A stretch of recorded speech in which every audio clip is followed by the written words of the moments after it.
Hello everyone. चलो शुरू करते हैं इस स्टोरी का एक नया एपिसोड।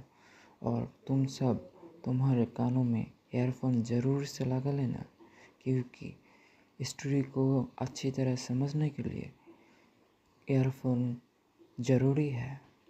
और चलो शुरू करते हैं एक नया सफ़र। कहीं दूर पहाड़ों पर एक महल के बाहर एक लड़का जो देखने में अभी सिर्फ 23 साल का लग रहा था, वो महल से आते योद्धाओं के सर धड़ से अलग कर रहा था। उसकी आंखों में क्रूरता साफ देखी जा सकती थी। उसका चेहरा काले कपड़े से छुपा हुआ था और उसके लंबे बाल हवा से लहरा रहे थे। तभी वो एक और आदमी का सर काटने ही जा रहा था कि उसके आगे एक खूबसूरत सी लड़की आ जाती है जिसके चेहरा पर चांद सी सुंदरता और आंखों में आंसू थे। उसे देख वो लड़का रुक जाता है, पर उसकी आंखें गुस्से से लाल हो रही थी। तभी वो लड़का गुस्से से सामने खड़ी लड़की को देखते हुए कहता है, मेरे सामने से हट जाओ, अमृता। नहीं तो मैं भूल जाऊंगा कि मैंने कभी तुमसे प्यार किया था। उद्धरण चिन्ह। ये सुन अमृता की आंखों से आंसू की एक बूंद छलक कर नीचे गिर जाती है। वो खुद को काबू करते हुए सामने खड़े लड़के से कहती है, एक्स, ये मेरा परिवार और प्रजा है। तुम क्यों सबको मारना चाहते हो? एक्स, मैं तुमसे बहुत प्यार करती हूँ, इसलिए मुझे पता होते हुए भी मैंने किसी को नहीं बताया कि तुम यहाँ हमला करने आ रहे हो। ये बोलते बोलते उसकी आंखों के आंसू गालों से होते हुए जमीन पर गिरने लगे। उसके चेहरे पर दर्द के भाव थे। तभी एक्स एक शैतानी हंसी हंसते हुए कहता है, प्यार, हा हा हा। तुम जब अपने परिवार की नहीं हुई तो मेरी क्या होगी? मुझे सिर्फ अपने बदले से लेना देना है। तो तुम मेरे आगे से हट जाओ, नहीं तो मैं तुम्हें मरने के लिए एक बार भी नहीं सोचूंगा। ये बोल एक्स आगे बढ़ने लगा। तभी एक तलवार सीधा उसके दिल के आर पार हो जाती है। तभी बादलों की गड़गड़ाहट की आवाज आती है और एक्स सामने देखता है, वहां अमृता ने वो तलवार पकड़ रखी थी। अमृता को देख ऐसा लग रहा था कि जैसे कि वो तलवार उसके सीने के आर पार हुई हो। एक्स के चेहरे पर कोई भाव नहीं थे, उसकी आंखें ठंडी पड़ चुकी थी। तभी वो मुस्कुराते हुए बोला, मेरे पत्थर के सीने में घुसी इस तलवार में वो बात कहा, ये तो मेरे यार के प्यार का वार है, जो मेरे सीने के पार है।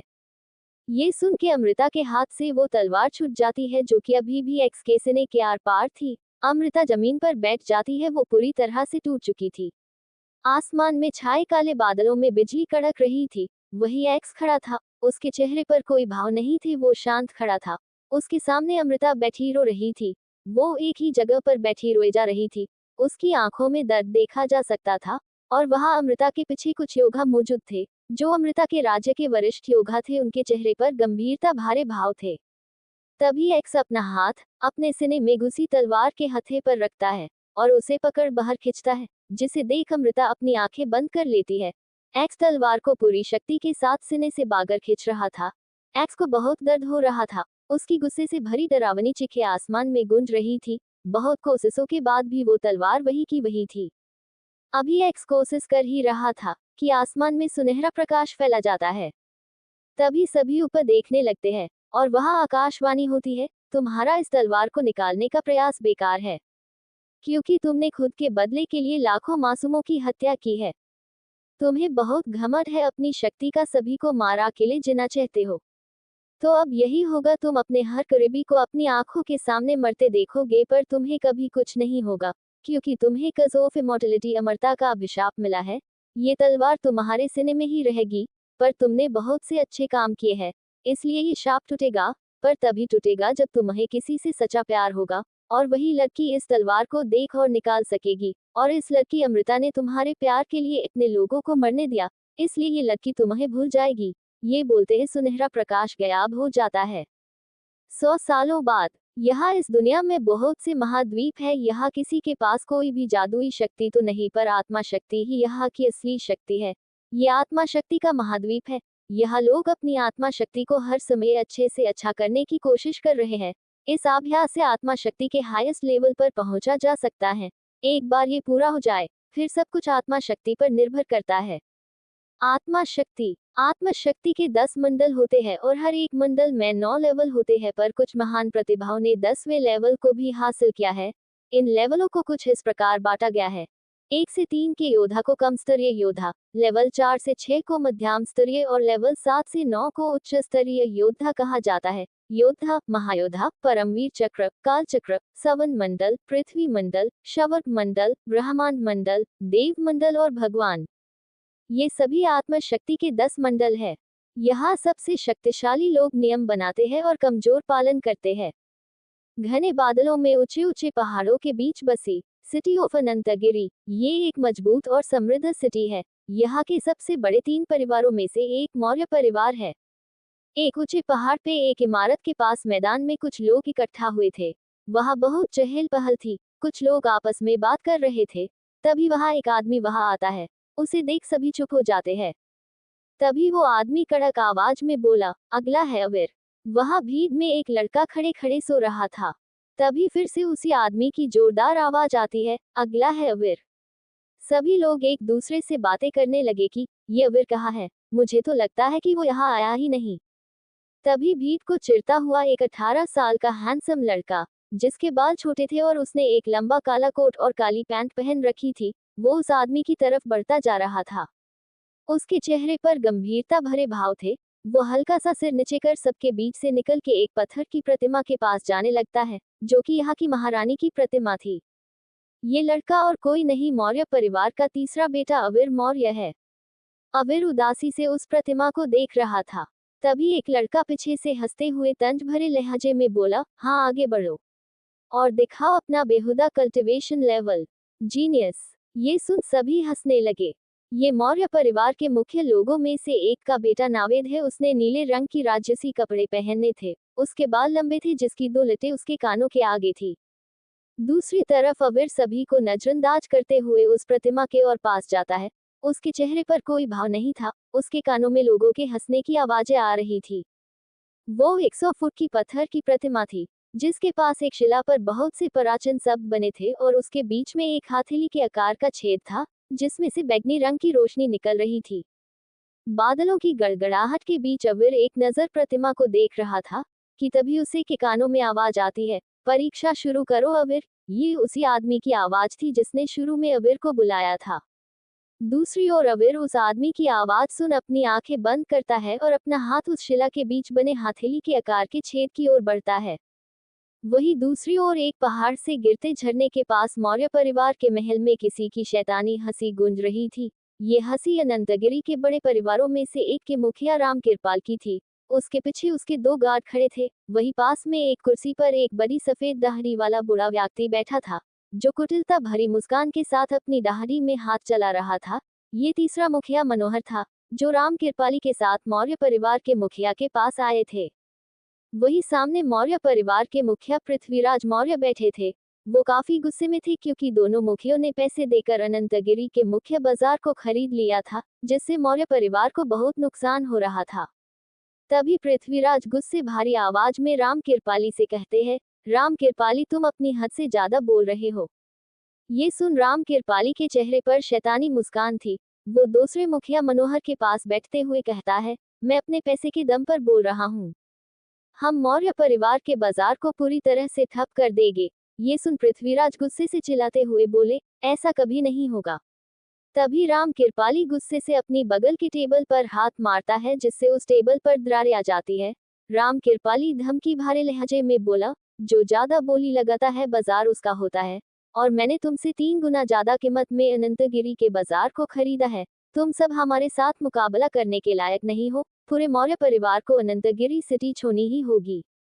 ये सुन पृथ्वीराज के पास खड़े दोनों गार्ड गुस्से में अपनी आत्मा शक्ति को जगाते हैं, जिससे उनके शरीर से हरी रोशनी निकलने लगती है। वो जैसे ही हमला करने वाले थे, पृथ्वीराज उन्हें रोक लेते हैं।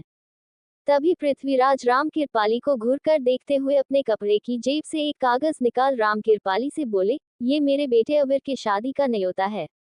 ये सुन दोनों मुखिया हैरानी से खड़े हो जाते हैं। दोनों के चेहरे पर हैरानी के भाव थे।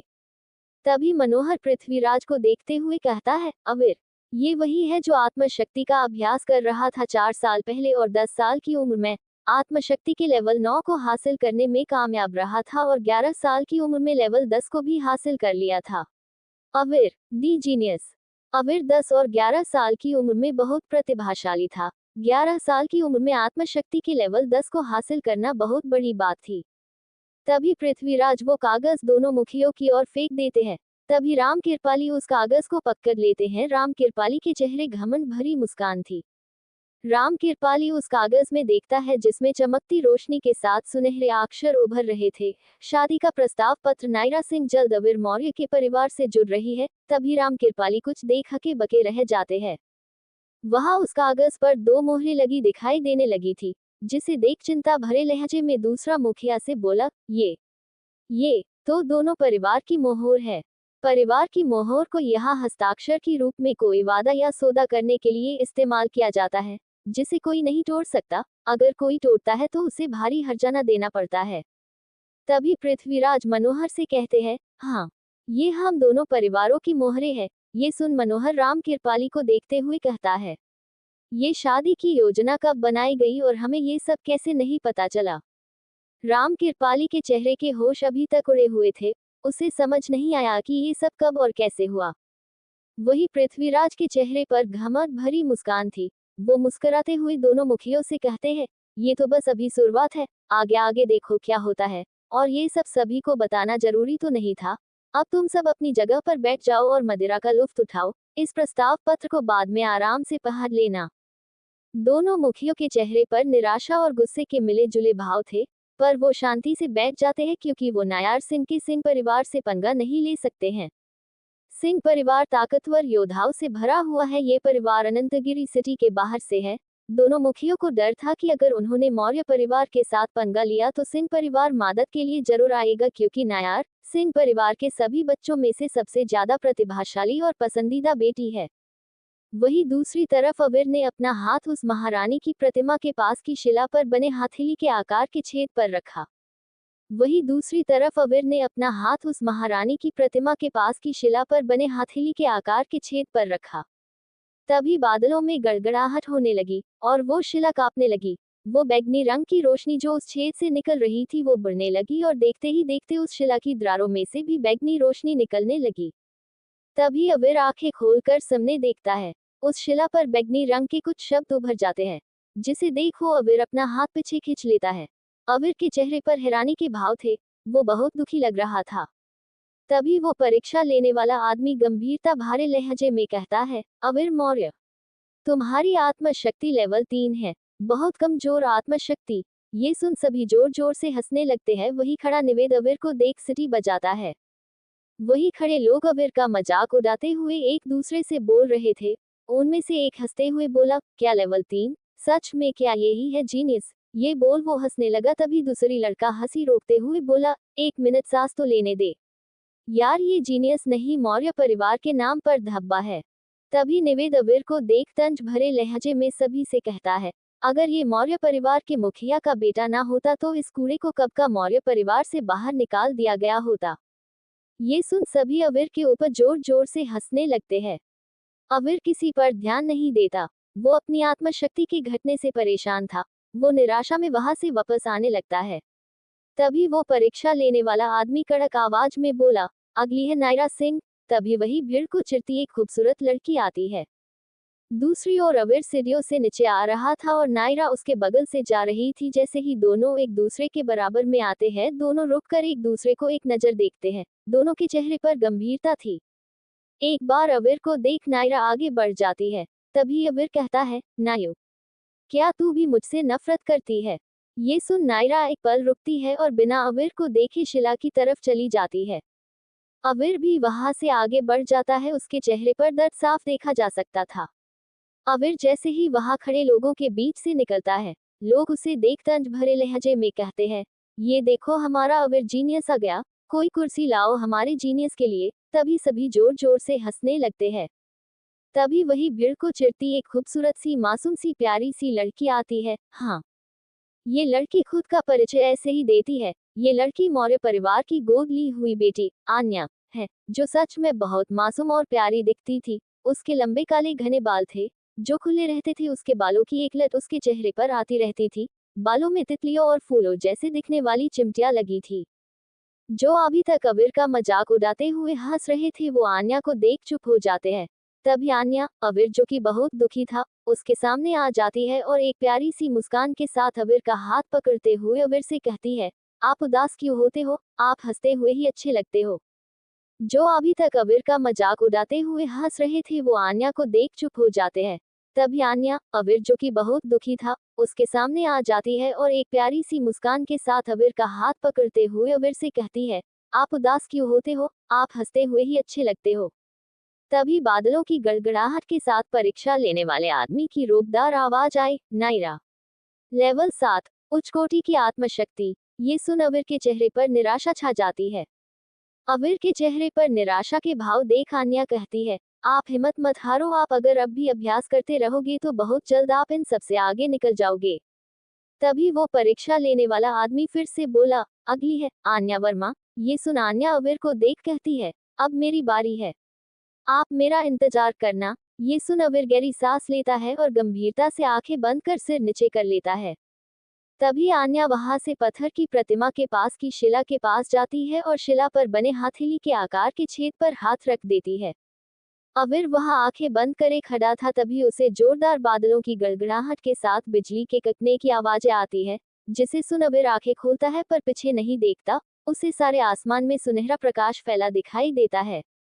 तभी वो परीक्षा लेने वाला आदमी कुछ ऐसा बोलता है कि सभी हैरानी में वहां से आगे चले जाते हैं और अविर अभी भी वही अकेला खड़ा था। उसके चेहरे पर हल्की सी मुस्कान थी। अविर वहां आंखें बंद करे खड़ा था, तभी उसे जोरदार बादलों की गड़गड़ाहट के साथ बिजली के कड़कने की आवाजें आती है, जिसे सुन अविर आंखें खोलता है पर पीछे नहीं देखता। उसे सारे आसमान में सुनहरा प्रकाश फैला दिखाई देता है। तभी वो परीक्षा लेने वाला आदमी कहता है, आन्या, लेवल 9, तुम में योद्धा बनने की प्रतिभा है, बहुत अच्छे। तभी सभी आन्या के पास जाके उसको घेर लेते हैं। उनके चेहरे पर हैरानी और उत्साह के भाव थे।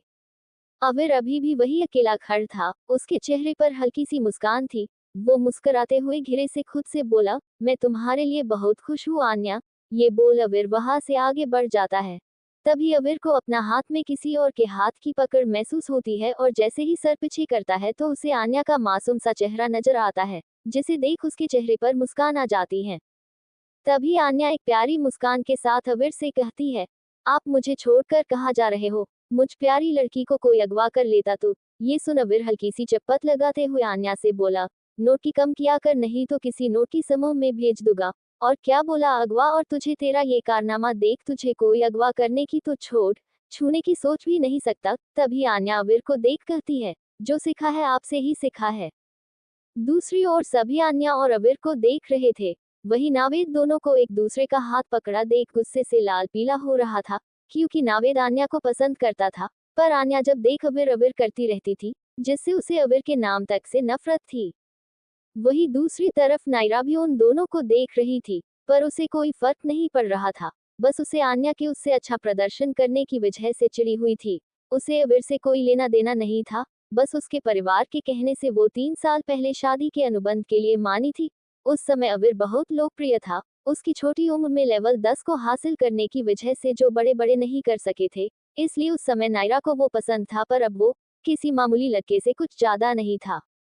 सभी यहाँ शक्ति परीक्षा के लिए आए थे, जो हो चुका था। अब 6 महीनों बाद शक्ति प्रदर्शन का मुकाबला होगा, जिसमें जीतने वाले को बहुत से अमूल्य संसाधन मिलने वाले थे। ये सब केंद्रीय मंत्रालय द्वारा आयोजित किया गया था और इस मुकाबले में सबसे उच्च रैंकिंग के 10 प्रतियोगियों को केंद्रीय मंत्रालय के सबसे अच्छे विद्यालय में प्रवेश मिल जाएगा, जहां दुनिया के महान योद्धा युद्ध कला और आत्मशक्ति को बढ़ने में सहायता करते हैं। मौर्य महल में मौर्य परिवार के सभी मुखिया सदस्य इकट्ठा थे। उनमें अविर के आत्मशक्ति परीक्षा में खराब प्रदर्शन को लेके बातें चल रही थी, जहां मंत्रिमंडल ने फैसला लिया था कि अगर 6 महीने में अविर की आत्मशक्ति नहीं बढ़ी तो उसके सारे राजसी खर्चे बंद कर दिए जाएंगे, वो एक आम नागरिक कहलाएगा। वही मौर्य परिवार के मुखिया पृथ्वीराज के चेहरे पर निराशा के भाव थे। वो बहुत दुखी थे, पर इस समय वो अविर के पिता नहीं, मौर्य परिवार के मुखिया थे, और मुखिया होने के नाते उनको भी ये सही लग रहा था, क्योंकि कोई भी लिगड़े घोड़े पर पैसा नहीं लगाता। वही हाल अविर की था। वही दरवाजे के बाहर खड़ा अविर ये सब कुछ सुन रहा था। उसके चेहरे पर उदासी के भाव थे। तभी आन्या अविर के कंधे पर हाथ रखते हुए कहती है, अविर आप खुद पर यकीन रखिए, इन सभी बातों का कोई मतलब नहीं, उनको आप पर यकीन हो या ना हो, मुझे आप पर पूरा यकीन है, आप एक दिन सबको गलत साबित करोगे। ये सुन अविर हाँ में सिर हिला देता है, पर आन्या की तरफ नहीं देखता। उसका चेहरा गंभीर था। दूसरी ओर पृथ्वीराज आखिर फैसला सुनाते हुए कहते हैं, मौर्य परिवार के मुखिया होने के नाते मैं ये फैसला करता हूँ अगर अवीर मौर्य 6 महीने में अपनी आत्मशक्ति लेवल बढ़ा ना सका तो उसके राजसी खर्चे रोक दिए जाएंगे। ये मौर्य परिवार का आखिरी फैसला है। तभी मौर्य सभा का दरवाजा खुलता है और अवीर अंदर दाखिल होता है। उसके पीछे आन्या भी थी, जो अवीर के पीछे पीछे चल रही थी। तभी अवीर पृथ्वीराज के सामने जा खड़ा होता है और कहता है, मौर्य परिवार के मुखिया और मेरे पिता को मेरा प्रणाम। वही उसके बाद आन्या भी पृथ्वीराज को प्रणाम करती है, जिसे देख पृथ्वीराज हाँ में सिर हिला देते हैं। तभी अवीर गंभीरतापूर्वक ऊंची आवाज में सभी से कहता है, मुझे पता है यहाँ कोई भी मेरे प्रदर्शन से खुश नहीं है। मैं मानता हूँ मैं मौर्य परिवार को अपमानित किया है, इसलिए मैंने ये फैसला लिया है कि मैं आज ही राज्य महल छोड़ रहा हूँ और मैं तभी वापस लौटूंगा जब मैं अपनी आत्मशक्ति को विकसित कर लूंगा। ये कुछ लोगों को छोड़ सभी के चेहरे पर हैरानी के भाव थे। वही आन्या को पता ही नहीं चला कि अवीर के दिमाग में ये चल रहा था। इस फैसले से पृथ्वीराज को बुरा तो लग रहा था, पर वो अपने बेटे की मौर्य परिवार के लिए ऐसी निष्ठा देख खुश थे। तभी मंत्रिमंडल के मुखिया हरिराम मौर्य बोले, अवीर बेटा ऐसे भावनाओं में बहकर फैसला नहीं लेते। इससे पहले कि अवीर कोई जवाब देता पृथ्वीराज रोबदार आवाज में बोले, शांत हो जाओ सभी। अवीर तो तुमने फैसला लिया है कि महल से दूर रहकर अभ्यास करोगे, वो भी राज्य के किसी भी प्रकार के संसाधनों के बिना। अवीर गंभीरता से हाँ में जवाब देता है। पृथ्वीराज गहरी सांस लेते हुए कहते हैं, तो ठीक है, मैं तुम्हारे फैसले से सहमत हूँ। अवीर जब तक सफल नहीं होता तब तक महल से दूर रहेगा, ये मेरा आखिरी फैसला है। ये सुन आन्या का चेहरे पर उदासी आ जाती है। तभी वो पृथ्वीराज से कहती है, पिताजी क्या मैं भी अवीर के साथ जा सकती हूँ? ये सुन अवीर एकदम से बोला, नहीं। ये सुन आन्या गुस्से से घूरकर अवीर को देखती है। आन्या को खुद को गुस्से से घूरता देख अवीर के चेहरे पर मुस्कान आ जाती है, क्योंकि आन्या बहुत प्यारी लग रही थी। तभी पृथ्वीराज कहते हैं, आन्या बेटा अवीर को अकेले जाने दो, उसको खुद से मेहनत करने की जरूरत है।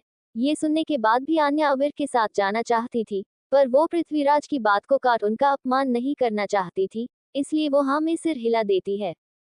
ये सुन आन्या का चेहरे पर उदासी आ जाती है। तभी वो पृथ्वीराज से कहती है, पिताजी क्या मैं भी अवीर के साथ जा सकती हूँ? ये सुन अवीर एकदम से बोला, नहीं। ये सुन आन्या गुस्से से घूरकर अवीर को देखती है। आन्या को खुद को गुस्से से घूरता देख अवीर के चेहरे पर मुस्कान आ जाती है, क्योंकि आन्या बहुत प्यारी लग रही थी। तभी पृथ्वीराज कहते हैं, आन्या बेटा अवीर को अकेले जाने दो, उसको खुद से मेहनत करने की जरूरत है। ये सुनने के बाद भी आन्या अवीर के साथ जाना चाहती थी, पर वो पृथ्वीराज की बात को काट उनका अपमान नहीं करना चाहती थी, इसलिए वो हाँ में सिर हिला देती है। 3 महीनों बाद एक जंगल में जानवरों की आवाजें आ रही थी। वही एक बैल जैसा दिखने वाला जानवर, जिसके सुनहरे सिंग और 4 पूंछें थी। उसकी त्वचा काले रंग की थी जो हरे रंग के प्रकाश से चमक रही थी। वो बैल जख्मी लग रहा था, उसे दर्द हो रहा था, इसलिए वो जानवर गुस्से में चिल्लाया, जिसकी आवाज से पूरा आसमान गूंज उठा। वो बैल गुस्से से एक लड़के को देखते हुए अपना पैर जमीन में रगड़ता है और हमला करने के लिए उस लड़के की ओर दौड़ने लगता है। जैसे ही वो बैल उस लड़के से टकराने वाला होता है, वो लड़का सामने से हट जाता है। वो काफी तेजा था। वो पलक झपकते ही वहां से हट एक पेड़ पर जा खड़ा हुआ। वहां बैल पत्थर से जा टकराता है, जिससे वो बैल एक जोरदार आवाज निकालता है। वो फिर से उस लड़के की तरफ तेजी से बढ़ता है। वहां उस पेड़ पर खड़ा लड़का और कोई नहीं, अवीर था। उसकी भी हालत ठीक नहीं थी, उसके पूरे शरीर पर चोटों के निशान थे, उसके कपड़े भी फट गए थे। तभी वो अपने चेहरे पर हाथ रखते हुए मजाकिया लहजे में कहता है, पापी बैल कहीं कि तूने इस खूबसूरत चेहरे पर चोट का निशान दिया है, नरक में जाएगा तू। तभी वो बैल उस पेड़ को टक्कर मार गिरा देता है जिस पर अवीर था, पर वहां अब अवीर नहीं था। तभी अवीर दूसरे पेड़ पर दिखाई देता है। वो वहां से सीटी बजाकर उस बैल को अपने पास बुलाता है। ये देख बैल गुस्से से उसके पीछे जाता है। वही अवीर तेजी से एक पेड़ से दूसरे पेड़ पर जा रहा था। तभी अवीर एक पेड़ की टहनी को पकड़ घूम जाता है और सामने से आते बैल जैसे जानवर के ऊपर कूद जाता है। उसके हाथ में एक खंजर था, जो कि वो सीधा उस बैल जैसे दिखने वाले जानवर के सिर में घुसा देता है, जिसे उस जानवर की जोरदार चीख निकाल जाती है। उसकी चीख से सारा जंगल दहल जाता है। कुछ ही देर में उस जानवर का शरीर शांत हो गया था। वही अवीर जमीन पर बेहाल पड़ा था। वो लंबी लंबी सांसें ले रहा था। उसके चेहरे पर थकान और पूरे शरीर पर घाव थे। हालांकि चोटें ज्यादा गंभीर नहीं थी, पर उसे देख लग रहा था कि जैसे वो कोई बहुत बड़ी जंग लड़ कर आया हो। इस जानवर को मारने के लिए उसने सारी ताकत और आत्मशक्ति खर्च कर दी है। वही दूर से किसी की 2 आंखें अवीर पर नजर रखे हुए थी। तभी अबीर उठता है और उस जानवर के पास जा अपना खंजर निकाल लेता है जो उसने उस जानवर को मारने के लिए इस्तेमाल किया था। उस खंजर से वो उस जानवर के सुनहरे से घौर सिर को चिर उसके अंदर से एक हरे रंग की मणि निकाल लेता है। वहीं दूसरी ओर जंगल से कुछ ही दूर एक छोटे से कस्बे के बाजार में बहुत चहल पहल थी। वहां बहुत सी हथियारों, दवाइयों और जानवरों के कीमती सामानों की दुकानें थी, जहां लोग चीजों का लेन देन कर रहे थे। तभी वहां किसी के गिड़गिड़ाने और चिल्लाने की आवाजें आने लगती है। वही एक दवाई की दुकान के बाहर खड़ा व्यक्ति घिन भरी नजरों से उस ओर देखते हुए बोला, ये लोग किसी को जीने नहीं देंगे, जब देखो कर लेने आ जाते हैं। ये सुनते ही दुकानदार घबराते हुए उसको चुप करते हुए कहता है, शांत रहो तुम, वो केंद्रीय सत्ता से है, अगर उन्होंने सुन लिया तो हम दोनों के सर कलम कर देंगे। ये सुनते ही दुकान के बाहर खड़े व्यक्ति के चेहरे पर डर देखा जा सकता था। दूसरी ओर वो केंद्रीय सत्ता के लोग सड़क पर कुछ जड़ी बूटियां बेच रहे एक बूढ़े व्यक्ति को घुटनों पर बैठाकर हंस रहे थे। वो देखने में काफी बूढ़ा और कमजोर लग रहा था, जैसे हफ्तों से कुछ नहीं खाया हो। तभी वो जड़ी बूटी बेचने वाला व्यक्ति का पति आवाज के साथ उनसे कहता है, मालिक हमका जाने दो, हम तो यही पहाड़ों से लाई जड़ी बूटियां लाकर बेचते हैं। उससे 2 वक्त की रोटी ही मुश्किलों से मिलती है। मैं गरीब आपको क्या दूंगा। तभी उनमें से एक आदमी उस बूढ़े को लात मारते हुए रोबदार आवाज में बोला, एक तो बिना हमारी आज्ञा के यहाँ दुकान लगाए ऊपर से बहस कर रहा है। ये बोलते हुए वो आदमी एक और लात उस बूढ़े को मार देता है। वही दूर खड़ा अबीर ये सब देख रहा था। किसी बूढ़े पर ऐसा जुल्म होता देख उसकी आंखें लाल और मुठियां भींच जाती है। तभी वो देखता है कि वो उस बूढ़े का सिर कलम करने जा रहा है। ये देख वो आगे ही बढ़ा था कि वो केंद्रीय सत्ता का आदमी जो उस बूढ़े व्यक्ति को मारने जा रहा था, वो उड़ता हुआ दूर जा गिरता है। तभी उसे वही एक नकाबपोश लड़का दिखाई देता है जो उस बूढ़े से थोड़ी दूरी पर खड़ा था। उसका चेहरा छुपा हुआ था, बस आंखें ही दिख रही थी जो नीली रंग में चमक रही थी। अबीर देखकर हैरान था कि उसने बिना हिले ही केंद्रीय सत्ता के आदमी को दूर फेंक दिया था। तभी उस नकाबपोश की आंखें एक बार फिर चमकती है और बाकी के केंद्रीय सत्ता के लोगों के गाले घुटने लगते हैं। उनका चेहरा सफेद पड़ गया और उनसे सांस नहीं लेते बन रहा था। तभी वो नकाबपोश ठंडी आवाज में केंद्रीय सत्ता के लोगों से कहता है, तुम लोगों के पास जितने भी खजाने और कीमती वस्तुएं हैं मुझे दे दो, नहीं तो मारे जाओगे। वही उस नकाबपोश की धमकी सुन सभी हैरान थे और डरे हुए भी, क्योंकि केंद्रीय सत्ता के खिलाफ जाना मतलब महारानी के खिलाफ जाना था। वही एक आदमी दूसरे आदमी से बोला, ये कौन है जो महारानी के खिलाफ जा रहा है।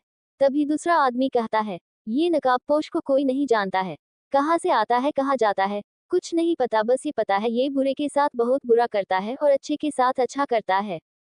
तभी उस नकाबपोश की आंखें एक बार फिर चमकती है और बाकी के केंद्रीय सत्ता के लोगों के गाले घुटने लगते हैं। उनका चेहरा सफेद पड़ गया और उनसे सांस नहीं लेते बन रहा था। तभी वो नकाबपोश ठंडी आवाज में केंद्रीय सत्ता के लोगों से कहता है, तुम लोगों के पास जितने भी खजाने और कीमती वस्तुएं हैं मुझे दे दो, नहीं तो मारे जाओगे। वही उस नकाबपोश की धमकी सुन सभी हैरान थे और डरे हुए भी, क्योंकि केंद्रीय सत्ता के खिलाफ जाना मतलब महारानी के खिलाफ जाना था। वही एक आदमी दूसरे आदमी से बोला, ये कौन है जो महारानी के खिलाफ जा रहा है। तभी दूसरा आदमी कहता है, ये नकाबपोश को कोई नहीं जानता है, कहाँ से आता है कहाँ जाता है कुछ नहीं पता, बस ये पता है ये बुरे के साथ बहुत बुरा करता है और अच्छे के साथ अच्छा करता है। दूसरी ओर केंद्रीय सत्ता के सभी आदमी अपनी स्टो आगुठी निकाल उस नकाबपोश की ओर फेंक देते हैं, जिसे वो हवा में ही पकड़ लेता है। स्टो आगुठी, ये एक तरह की जादुई आगुठी होती है जिसमें चीजें स्टो की जा सकती है। इन आगुठी की स्टोरेज क्षमता के हिसाब से इनकी कीमत अलग अलग होती है। सभी इसका इस्तेमाल कीमती चीजें जैसे बेशकीमती पत्थर, सिक्के, दवाइयाँ आदि रखने के लिए करते हैं। स्टो आगुठी, ये एक तरह की जादुई आगुठी होती है जिसमें चीजें स्टो की जा सकती है। इन आगुठी की स्टोरेज क्षमता के हिसाब से इनकी कीमत अलग अलग होती है। सभी इसका इस्तेमाल कीमती चीजें जैसे बेशकीमती पत्थर, सिक्के, दवाइयाँ आदि रखने के लिए करते हैं। तभी उस नकाबपोश की आंखें चमकना बंद हो जाती है और सारे केंद्रीय सत्ता के आदमी जमीन पर गिर जाते हैं। उनकी हालत बहुत बेचैन थी, सभी अधमरे से जमीन पर पड़े थे। वही अबीर ये सब देख वो चक्का खड़ा था, उसके चेहरे के रंग उड़े हुए थे। वो मन में बोला, ये कौन है जो केंद्रीय सत्ता को लूटने का दम रखता है।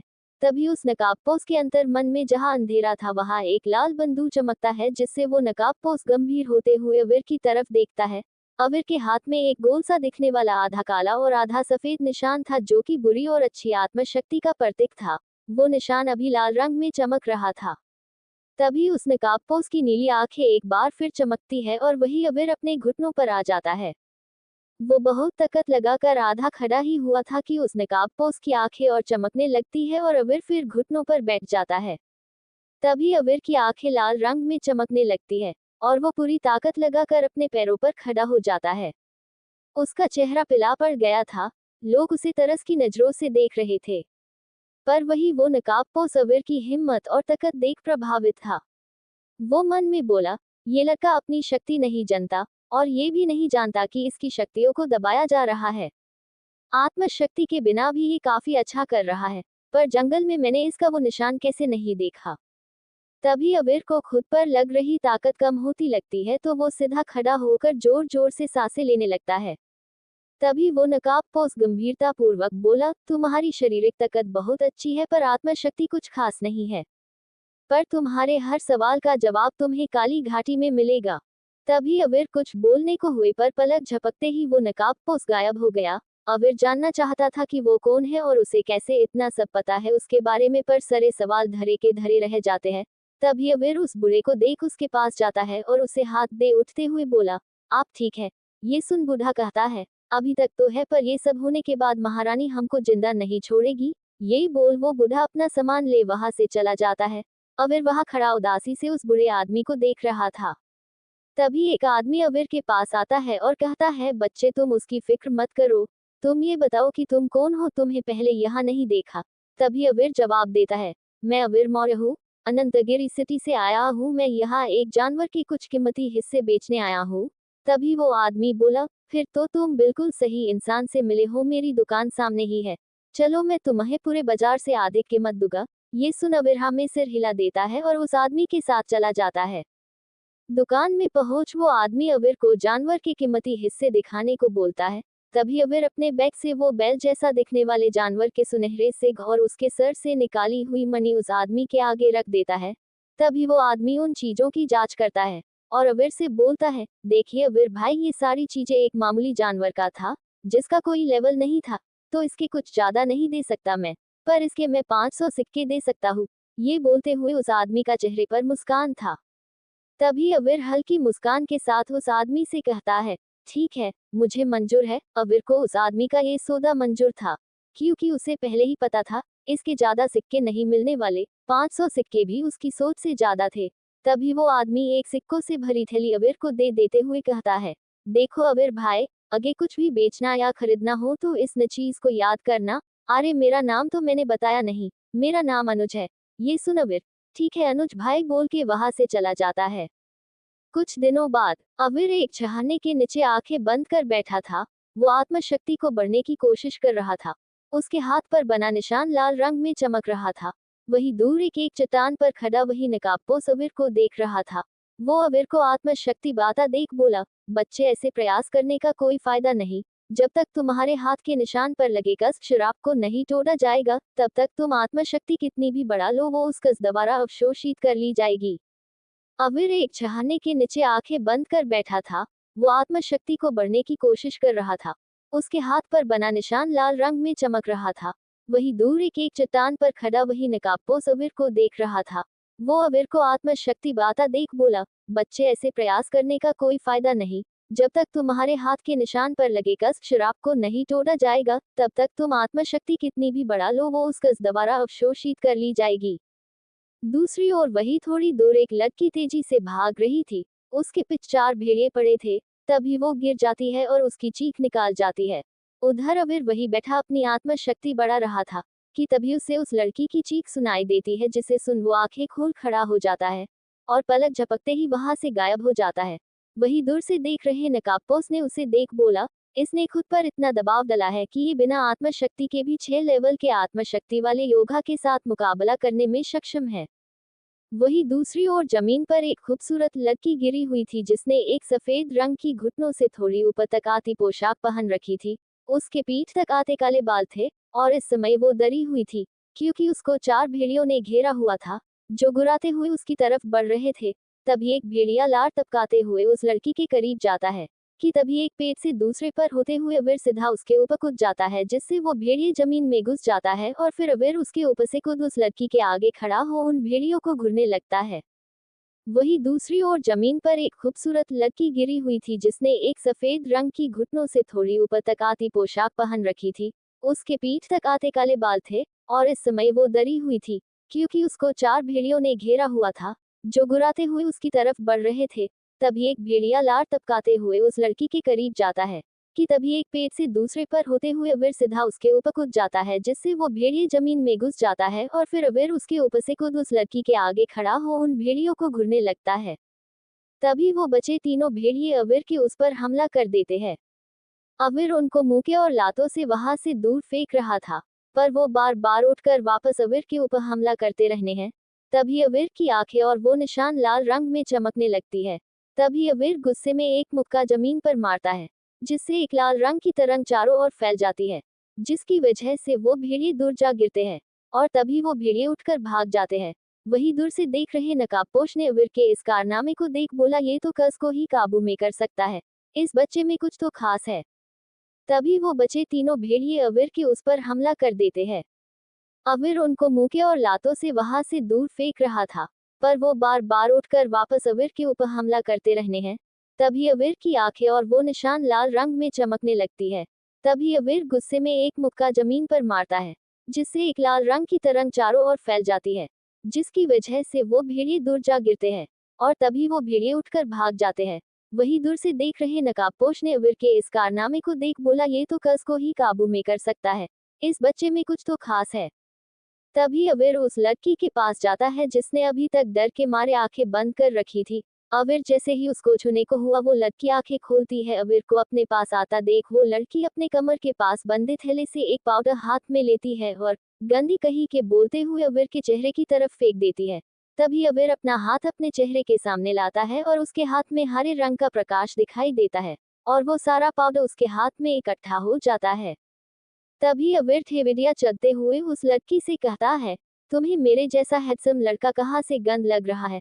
तभी वो लड़की अवीर से सर नीचे करते हुए कहती है वो मुझे लगा कि तुम मेरे साथ कुछ गलत करने वाले हो। ये सुन अवीर जोर जोर से हंसने लगता है। थोड़ी देर बाद वो लड़की और अवीर दोनों एक साथ जंगल में चले जा रहे थे। तभी अवीर मुस्कुराते हुए कहता है मेरा नाम अवीर है और तुम्हारा नाम क्या है। तभी वो लड़की भी मुस्कुराते हुए प्यारी सी आवाज में कहती है मेरा नाम शशि है। ये सुन अवीर बोला तुम्हारी जैसी कमजोर लड़की जिसे लड़ना भी नहीं आता वो यहाँ इस खतरनाक जंगल में क्या कर रही है। तभी शशि थोड़ा शर्मिंदा होते हुए कहती है वो क्या है ना मैं अपने लोगों के साथ जड़ी बूटियां ढूंढने आई थी मगर मैं खो गई और मेरे पीछे ये भेड़िए लग गए। वैसे मैं जड़ी बूटियों के माहिर एक गांव से हूँ जो काली घाटी में है। ये सुन अवीर को उस नकाबपोश की कही बातें याद आ जाती है। तभी अवीर अपनी सोच से बाहर आते हुए गंभीरतापूर्वक शशि से कहता है क्या तुम मुझे अपने गांव ले चल सकती हो, मुझे वहां के सबसे अच्छे वैद्य से मिलना है। ये सुन शशि हमें सिर हिला देती है और मुस्कुराते हुए कहती है वहां के सबसे अच्छे वैद्य तो मेरे दादाजी ही है, मैं तुमको उनसे मिला दूंगी पर पहले तुम्हें मुझे मेरे समूह तक पहुंचाना होगा। दूसरी ओर वही जंगल के किसी कोने में एक शिविर में लगभग 40 साल का आदमी खड़ा था जो बहुत परेशान लग रहा था। उसके चेहरे पर चिंता साफ देखी जा सकती थी। तभी 6 लोग का समूह वहां आता है और उस आदमी को देखते हुए उदासी भरे लहजे में कहते हैं मालिक हमने शशि जी को बहुत ढूंढा पर वो कहीं नहीं मिली। ये सुन वो आदमी गुस्से से मुठिया कस लेता है और सामने खड़े लोगों से कहता है एक काम तुम लोगों से ठीक से नहीं होता, पहले शशि को सुरक्षित नहीं रख पाए और अब ढूंढ नहीं पा रहे हो, मुखिया जी को हम क्या मुंह दिखाएंगे। उसने इतना ही बोला था कि वहां कुछ जानवरों की चीख सुनाई देती है।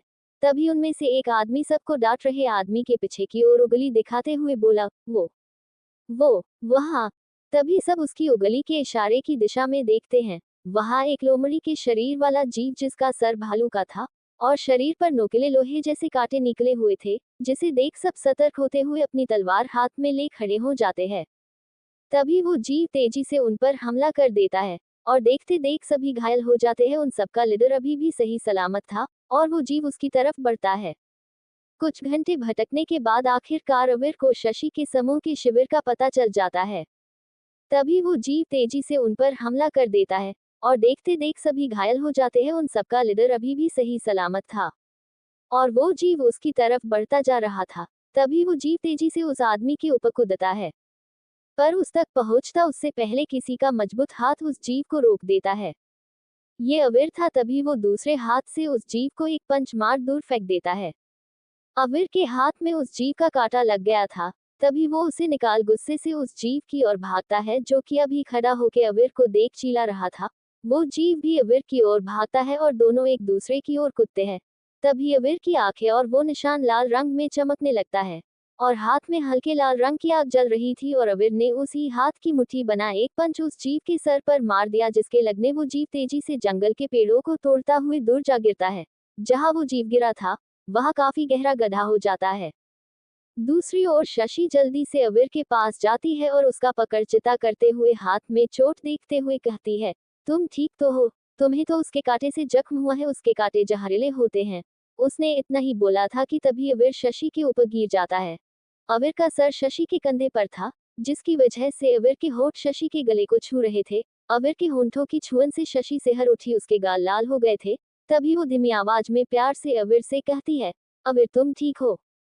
पर अवीर का कोई जवाब नहीं आता है। तभी वो आदमी जिसे अवीर ने बचाया था शशि से कहता है, शशि ये जहर के असर से बेहोश हो गया है, हमें इसको गांव लेके जाना होगा।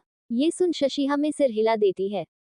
दूसरी ओर शशि जल्दी से अवीर के पास जाती है और उसका पकड़ चिता करते हुए हाथ में चोट देखते हुए कहती है, तुम ठीक तो हो? तुम्हें तो उसके कांटे से जख्म हुआ है, उसके कांटे जहरीले होते हैं। उसने इतना ही बोला था कि तभी अवीर शशि के ऊपर गिर जाता है। अवीर का सर शशि के कंधे पर था, जिसकी वजह से अवीर के होंठ शशि के गले को छू रहे थे। अवीर के होंठों की छुअन से शशि सिहर उठी, उसके गाल लाल हो गए थे। तभी वो धीमी आवाज में प्यार से अवीर से कहती है, अवीर तुम ठीक हो? पर अवीर का कोई जवाब नहीं आता है। तभी वो आदमी जिसे अवीर ने बचाया था शशि से कहता है, शशि ये जहर के असर से बेहोश हो गया है, हमें इसको गांव लेके जाना होगा। ये सुन शशि हमें सिर हिला देती है। कुछ दिनों बाद अवीर आंखें खोलता है तो खुद को किसी झोपड़ी में पाता है।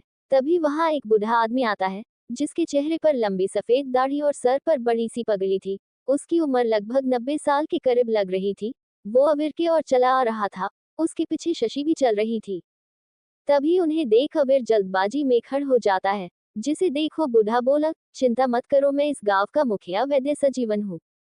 तभी शशि अवीर को मुस्कुरा कर देखते हुए कहती है, अवीर यही है मेरे दादाजी, जिनसे तुमको मिलना था। दुनिया के सबसे महान 7 वैद्यों में से एक वैद्य सजीवन। ये सुन अवीर मुस्कुराते हुए वैद्य सजीवन के सामने खड़े होते हुए दाएं हाथ की हथेली पर बाएं हाथ की मुट्ठी बना रखते हुए थोड़ा झुक जाता है और वैद्य सजीवन का अभिवादन करता है। तभी वैद्य सजीवन हमें सिर हिला देते हैं और वही एक मेज के पास बैठ जाते हैं, साथ ही अवीर को भी बैठने का इशारा करते हैं। तभी शशि चाय निकालकर अवीर और वैद्य सजीवन के सामने रख देती है और वही पास में खड़ी हो जाती है। उसके चेहरे पर मुस्कान थी, वो अवीर को ही निहार रही थी। तभी वैद्य सजीवन गंभीरता पूर्वक अवीर से कहते हैं, अवीर तुमने मेरी पोती और गांव के लोगों को बचाया है, उसके लिए मैं तुम्हारा आभारी हूँ। और मुझे पता है तुम मुझसे क्यों मिलना चाहते थे। ये सुन अवीर के बहुत हैरान होता है। उसका चेहरा गंभीर था। वो जैसे ही वैद्य सजीवन की तरफ देखता है तो वैद्य सजीवन अवीर के हाथ के निशान की तरफ इशारा करते हुए आगे कहते हैं, ये निशान यही है तुम्हारी हर समस्या की वजह है। ये निशान में एक कस शाप है, इसलिए तुम आत्मशक्ति का जितना मर्जी अभ्यास कर लो, उसका तुम्हें कोई फायदा नहीं होगा, बल्कि ये कस को और ताकतवर बना देगा। ये सुन अवीर लाचारी से वैद्य सजीवन को देखते हुए कहता है, वैद्य सजीवन जी, क्या आपके पास इसका कोई इलाज नहीं है? तभी वैद्य सजीवन गंभीरतापूर्वक सोचते हैं और फिर अवीर को अपना हाथ आगे लाने को बोलते हैं। अवीर के हाथ आगे लाने पर वैद्य सजीवन अपनी 2 उंगलियां, जिसमें हरे रंग की आग सी जल रही थी, अवीर के हाथ के उस निशान पर रख देते हैं और आंखें बंद कर लेते हैं। तभी वैद्य सजीवन को उनके अंतर मन में जमीन पर वही अवीर के हाथ पर बना निशान बना हुआ दिखाई देता है, जिस पर एक खूबसूरत सी लड़की बैठी थी। उसने काले रंग की ऑफ शोल्डर वाली रिवीलिंग ड्रेस पहनी थी, जो कि बहुत ही छोटी। उसमें पैर और पेट साफ दिखाई दे रहे थे। उसके लंबे भूरे बाल थे और सिर पर 2 छोटे छोटे लाल रंग के सिक थे। उसके चेहरे की शैतानी मुस्कान के बीच उसके नोकीले दांत दिखाई दे रहे थे। उसकी शैतानी मुस्कान देख ऐसा लग रहा था जैसे वो वैद्य सजीवन को देख मुस्कुरा रही हो। तभी ऐसा लगता है जैसे कि सब कुछ उस लड़की की आंखों की ओर खिंचा जा रहा हो और फिर चारों ओर अंधेर हो जाता है। तभी वैद्य सजीवन को एक और लड़की की परछाई दिखाई देती है, जिसे देखा वैद्य सजीवन तुरंत आंखें खोल देते हैं। उनके चेहरे पर पसीने के साथ डर के भाव थे। तभी शशि अपने दादा के पास आती हुई बोली, दादाजी, आप ठीक तो हो? ये सुन वैद्य सजीवन हाँ में सिर हिला देते हैं। तभी अबीर आशा भरी नजरों से वैद्य सजीवन को देखते हुए कहता है, क्या हुआ वैद्य सजीवन जी, क्या आपको इस कस का कोई टोड़ मिला? ये सुन वैद्य सजीवन लंबी सांस भरते हुए गंभीरतापूर्वक कहते हैं, तुम सच में एक महान योद्धा हो। अगर ये कस ना होता तो तुम आज एक महायोद्धा होते। इस कस के होते हुए भी तुम कितने शक्तिशाली हो। तुम्हारी सारी आत्मा शक्ति लेकर उस कस ने एक शरीर धारण कर लिया है जो कि एक महायोद्धा है। आश्चर्य की बात यह है कि वो तुमसे ज्यादा शक्तिशाली है, फिर भी तुम्हें काबू नहीं कर पा रही है। ये सुनते हुए अबीर बहुत गंभीरतापूर्वक वैद्य सजीवन को देख रहा था और तभी वो बोला, तो क्या इसको हटाने का कोई रास्ता नहीं है? तभी वैद्य सजीवन न में सिर हिलाते हुए अबीर से कहते हैं, मुझे इस कस में महारानी की आभा महसूस हुई थी। महारानी की शक्ति और उस कस की शक्ति के आगे मेरा भी बस नहीं चलेगा। ये सुन अबीर हैरानी से बोला, क्या महारानी की आभा? लेकिन महारानी का मुझसे क्या लेना देना है? वो मुझे कस क्यों देगी? ये सब बोलते हुए अबीर के चेहरे पर हैरानी और उदासी के मिले जुले भाव थे। उसे देख शशि के चेहरे पर भी उदासी आ जाती है। शशि और अबीर आशा भरी निगाहों से वैद्य सजीवन को देख रहे थे। तभी वैद्य सजीवन गंभीरतापूर्वक अबीर को देखते हुए कहता है, देखो अबीर बेटा, हम सभी कोई योद्धा नहीं है, हम वैद्य है। इसलिए इस कस को हम में से कोई नहीं तोड़ सकता। तभी वैद्य सजीवन थोड़ा रुकते हुए बोले, लेकिन एक तरीका है। ये सुन शशि और अबीर के चेहरे पर मुस्कुराहट आ जाती है और अबीर जल्दी से बोला, वैद्य सजीवन जी आप जल्दी से बताइए, क्या तरीका है इस कस को तोड़ने का?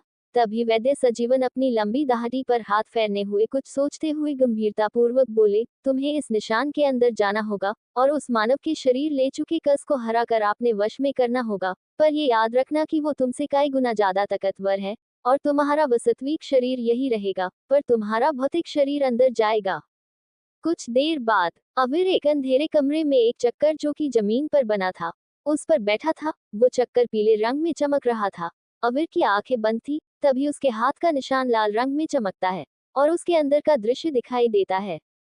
अबीर एक अंधेरी जगह पर खड़ा था। वहां दूर दूर तक अंधेरा ही दिखाई दे रहा था। अंधेरे के बीच अबीर दृढ़तापूर्वक खड़ा था। उसके चेहरे पर गंभीरता के भाव थे। अबीर जैसे ही एक कदम आगे बढ़ाता है, उसके चेहरे के पास से एक तेज हवा का झोंका गुजरता है। तभी अबीर अपने चेहरे पर हाथ रख फिर हाथ को देखता है तो वो हैरान हो जाता है। उसके हाथ पर खून लगा था जो कि उसके चेहरे से निकल रहा था। उसके चेहरे पर एक छोटा सा कट लगा गया था। अबीर सतर्क होते हुए आगे बढ़ने लगता है। तभी एक काला साया अबीर के पीछे से गुजरता है जिससे अबीर को धक्का लगता है। वो जैसे ही संभलता है, उसे अपनी पीठ पर दर्द महसूस होती है। उसके चेहरे पर गुस्सा और लाचारी के भाव नजर आ रहे थे। वो अपनी मुठिया कस लेता है। उसकी पीठ पर एक बड़ा कट था जिसकी वजह से उसकी मांसपेशी दिखाई दे रही थी। वही वास्तविक दुनिया में अबीर के पूरे शरीर पर पसीना था। वही पास में खड़ी शशि ये सब देखा उदास थी, क्योंकि अबीर के उस निशान में जाने से पहले वैद्य सजीवन ने बोला था कि अगर अबीर का भौतिक शरीर निशान के अंदर मर गया तो अबीर या तो मर जाएगा या सारी उम्र के लिए अपाहिज हो जाएगा। ये सुन शशि ने अबीर को रोका था, पर अबीर का कहना था कि वो अभी भी अपाहिज है, क्योंकि वो चाहकर भी अपनी आत्मशक्ति नहीं बढ़ा सकता। ऐसे जीने से अच्छा उससे लड़कर मरना मंजूर था। दूसरी ओर अबीर पर थोड़ी थोड़ी देर में अलग अलग दिशा से हमला हो रहा था। उसका ऊपर का कोट बुरी तरह से फटकर नीचे गिर गया था। उसका ऊपर का शरणग्न था। उसकी चौड़ी छाती और सिक्स पैक बहुत ही मनमोहक लग रहे थे। उसके शरीर पर लगे कट्स और चार चांद लगा रहे थे। अबीर की आंखों में गुस्सा था। वो अपनी लाचारियों से थक गया था। न वो आज तक आत्मशक्ति बढ़ा पा रहा था और न अब इस कस को तोड़ पा रहा था। अबीर निराश में वहां खड़ा था। तभी उसे एक प्यारी सी आवाज सुनाई देती है जो कि एक लड़की की थी, जिसे सुन अबीर उस आवाज को पहचान लेता है, क्योंकि वो बचपन से ये आवाज सुनते आ रहा था। ये आवाज उसकी माँ की थी, जिसे उसने कभी नहीं देखा था, बस सपने में ही सुना था। वो आवाज अबीर से कहती है, बेटा, इतनी जल्दी हार मान ली? तुम तो जीतने के लिए ही पैदा हुए हो। तुम कैसे हार सकते हो? मेरे बच्चे, कभी कभी जीत हमारे हाथों में होती है। बस उसे जानने की जरूरत होती है। जब दिमाग काम ना करे तो दिल से पूछो, कोई ना कोई रास्ता निकल ही आएगा। अपनी माँ की आवाज सुन अबीर के आंखों में नमी आ जाती है, पर वो खुद को संभाल अपनी आंखें बंद कर लेता है और ध्यान लगाने लगता है। तभी एक तेज हवा का झोंका उसकी तरफ बढ़ता है। वो जैसे ही अविर को छूने वाली थी, अविर का हाथ हिलता है और वो किसी का हाथ पकड़ लेता है। वो जैसे ही आंखें खोलता है, उससे काले कपड़े में एक खतरनाक पर बहुत ही खूबसूरत लड़की नजर आती है। ये वही थी जिसे वैद्य सजीवन ने देखा था, ओह शोलट शो ड्रेस वाली। अविर ने उसका हाथ पकड़ रखा था, और उसके चेहरे पर सिपाही के चोर को पकड़ लेने वाली मुस्कान थी। वही वो काले पोशाक वाली लड़की अपने हाथ, जो कि अविर ने पकड़ रखा था, को एक नजर उससे देखती है और फिर अविर को देख शैतानी मुस्कान के साथ उसके चेहरे के करीब आते हुए कहती है, शोना तुम में कुछ तो बात है, तुम सबसे अलग हो। तभी वो उसके शरीर को निहारते हुए कहती है, और बहुत ही सुंदर भी हो। ये बोल वो लड़की अविर के चेहरे के पास जा उसके चेहरे से निकल रहे खून को जीभ से चाट लेती है। तभी अचानक अविर को दर्द महसूस होती है। वो देखता है कि उसके पेट में घाव है, और वो लड़की वही खड़ी मुस्कुराते हुए अविर को देख रही थी। तभी वो अपना हाथ आगे करती है, और उसके हाथ में से खून निकलने हाथ में इकट्ठा हो रहा था, जो घिरे घिरे एक तलवार का रूप ले लेता है। अविर वही दर्द में खड़ उस लड़की को देख रहा था। उसके चेहरे पर दर्द के साथ गुस्से के भाव थे। तभी वो लड़की वो खून से बनी लाल तलवार अविर के सीने में उतार देती है। तभी अचानक अविर को दर्द महसूस होती है। वो देखता है कि उसके पेट में घाव है, और वो लड़की वही खड़ी मुस्कुराते हुए अविर को देख रही थी। तभी वो अपना हाथ आगे करती है, और उसके हाथ में से खून निकलते हुए हाथ में इकट्ठा हो रहा था, जो घिरे घिरे एक तलवार का रूप ले लेता है। अविर वही दर्द में खड़ा उस लड़की को देख रहा था। उसके चेहरे पर दर्द के साथ गुस्से के भाव थे।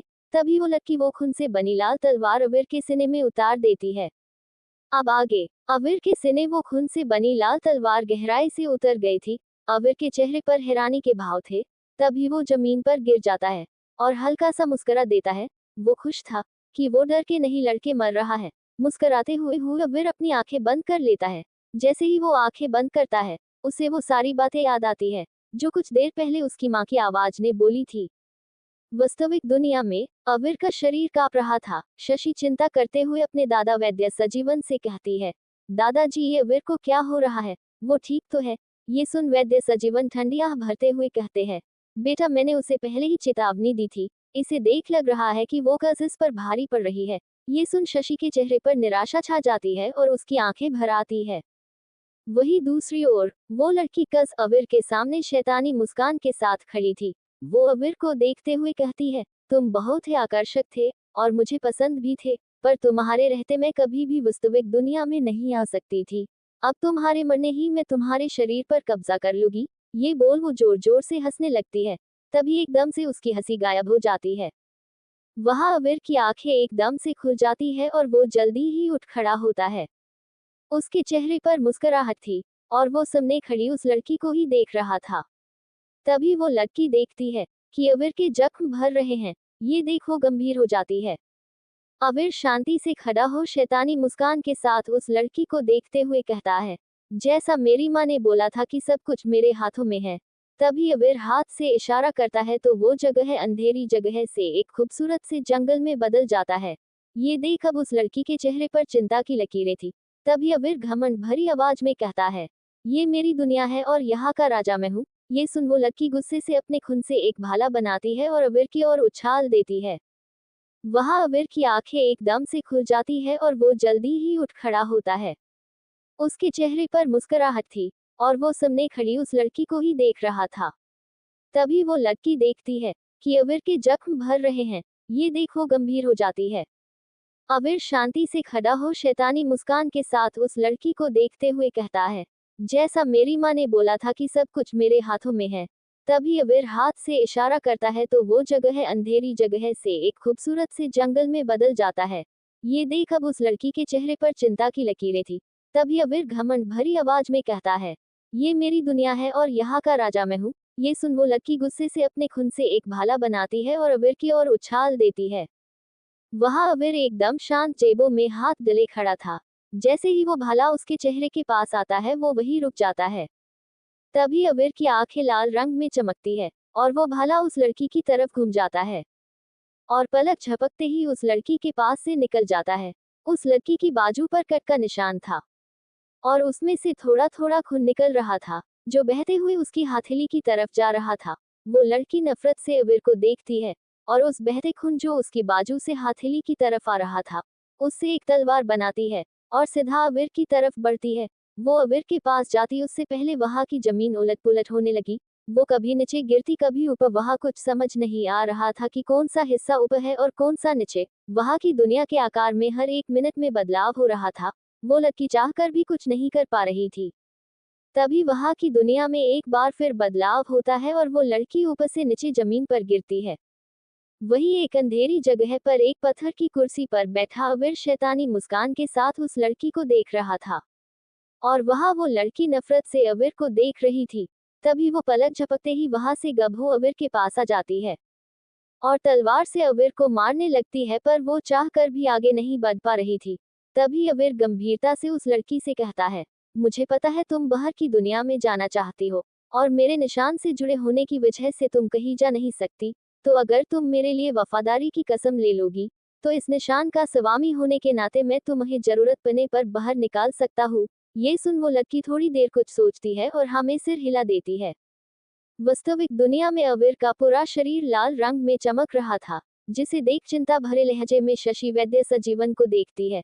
तभी वैद्य सजीवन शशि को देख हल्की मुस्कान के साथ कहते हैं, चिंता मत करो बेटा, उस जिद्दी बच्चे ने कर दिखाया। अब उसका शरीर सारी आत्मा शक्ति को अवशोषित कर रहा है, जो अभी तक उस कज ने अवशोषित नहीं की थी। अब चलो यहाँ से अवीर को अकेला छोड़ दो। ये सुन शशि मुस्कुराते हुए हाँ में सिर हिला देती है। वास्तविक दुनिया में अवीर का पूरा शरीर लाल रंग में चमक रहा था, जिसे देख चिंता भरे लहजे में शशि वैद्य सजीवन को देखती है। तभी वैद्य सजीवन शशि को देख हल्की मुस्कान के साथ कहते हैं, चिंता मत करो बेटा, उस जिद्दी बच्चे ने कर दिखाया। अब उसका शरीर सारी आत्मा शक्ति को अवशोषित कर रहा है, जो अभी तक उस कज ने अवशोषित नहीं की थी। अब चलो यहाँ से अवीर को अकेला छोड़ दो। ये सुन शशि मुस्कुराते हुए हाँ में सिर हिला देती है।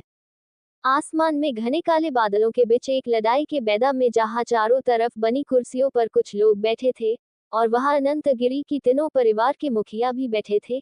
यहाँ अनंतगिरी के बाजार की बागडोर लेने के लिए मुकाबला होने वाला था। तीनों परिवारों के सभी बड़े लोगों ने मिलकर ये मुकाबले का फैसला लिया था, जिससे तीनों परिवारों में शांति बनी रहे। तभी वहां खड़ा एक आदमी ऊंची और सख्त आवाज में बोला, मुखिया राम कृपाली और मनोहर की तरफ से मुकाबला करेंगे राम कृपाली के दूसरे बेटे मयंक, जो कि आत्मशक्ति के लेवल 1 पर है, और मौर्य परिवार के मुखिया पृथ्वीराज की तरफ से कोई भी लेवल 9 या उससे कम लेवल का कोई भी चुनौती दे सकता है। वही पृथ्वीराज के चेहरे पर उदासी थी, क्योंकि उसकी तरफ से लड़ने वाला उसका बेटा वहां मौजूद नहीं था। तभी वही एक प्यारी सी लड़की मुस्कुराते हुए पृथ्वीराज के पास आती है और मीठी आवाज में पृथ्वीराज से कहती है, पिताजी अवीर की जगह मुझे लेने दीजिए, मैं भी तो आपकी बेटी ही हूँ। ये सुन पृथ्वीराज हल्की मुस्कान के साथ बोला, हाँ अन्या बेटा, अब तुम्हारे हाथ में पूरे मौर्य परिवार का भविष्य है। वही पास में बैठा राम कृपाली कुटिलता भरी मुस्कान के साथ आन्या को देख रहा था। तभी वो लड़ाई की देख रेख वाला आदमी गंभीरता से बोला, तो मुकाबला शुरू किया जाए। कुछ दिनों बाद आसमान में घने काले बादलों के बीच एक लड़ाई के मैदान में जहां चारों तरफ बनी कुर्सियों पर कुछ लोग बैठे थे और वहां अनंतगिरी की तीनों परिवार के मुखिया भी बैठे थे। यहाँ अनंतगिरी के बाजार की बागडोर लेने के लिए मुकाबला होने वाला था। तीनों परिवारों के सभी बड़े लोगों ने मिलकर ये मुकाबले का फैसला लिया था, जिससे तीनों परिवारों में शांति बनी रहे। तभी वहां खड़ा एक आदमी ऊंची और सख्त आवाज में बोला, मुखिया राम कृपाली और मनोहर की तरफ से मुकाबला करेंगे राम कृपाली के दूसरे बेटे मयंक, जो कि आत्मशक्ति के लेवल 1 पर है, और मौर्य परिवार के मुखिया पृथ्वीराज की तरफ से कोई भी लेवल 9 या उससे कम लेवल का कोई भी चुनौती दे सकता है। वही पृथ्वीराज के चेहरे पर उदासी थी, क्योंकि उसकी तरफ से लड़ने वाला उसका बेटा वहां मौजूद नहीं था। तभी वही एक प्यारी सी लड़की मुस्कुराते हुए पृथ्वीराज के पास आती है और मीठी आवाज में पृथ्वीराज से कहती है, पिताजी अवीर की जगह मुझे लेने दीजिए, मैं भी तो आपकी बेटी ही हूँ। ये सुन पृथ्वीराज हल्की मुस्कान के साथ बोला, हाँ अन्या बेटा, अब तुम्हारे हाथ में पूरे मौर्य परिवार का भविष्य है। वही पास में बैठा राम कृपाली कुटिलता भरी मुस्कान के साथ आन्या को देख रहा था। तभी वो लड़ाई की देख रेख वाला आदमी गंभीरता से बोला, तो मुकाबला शुरू किया जाए। वहां मैदान में मयंक और आन्या आमने सामने खड़े थे। तभी मयंक अपने शरीर में आत्मशक्ति पाता है और सीधा आन्या पर हमला कर देता है। अचानक हमले से आन्या हैरान थी, पर वो गंभीरता से मयंक के हर हमले को रोक रहा था। लड़ाई बर्बरी की लग रही थी, पर तभी आन्या मयंक के सीने पर हाथ रखती है और पवन वेग बोलने ही मयंक दूर कुर्सियों के पास गिरता है, जिसे देख पृथ्वीराज के चेहरे पर खुशी और राम कृपाली के चेहरे पर गुस्सा था। वहां मयंक जमीन पर पड़ा था। उसके चेहरे पर नफरत और गुस्सा के भाव थे। तभी वो अपने जेब से एक गोली निकालता है और सबकी नजरों से बचते हुए खा लेता है। वो अपनी हाथ की मुठियां कसते और जमीन पर हाथ मारते हुए उठता है। उसके शरीर में ऊर्जा बढ़ रही थी। ये गोली कुछ समय के लिए खाने वाले की आत्मशक्ति लेवल बढ़ा देती है, पर ये गोली मुकाबलों में इस्तेमाल करने की मनाही थी। यदि कोई इसे निजी मुकाबले या कोई प्रतियोगिता में इस्तेमाल करता पकड़ जाता है तो उसको कालकोठरी की सजा होती थी। कितने समय के लिए होगी ये उसके किए नुकसान के हिसाब से निश्चित किया जाता था।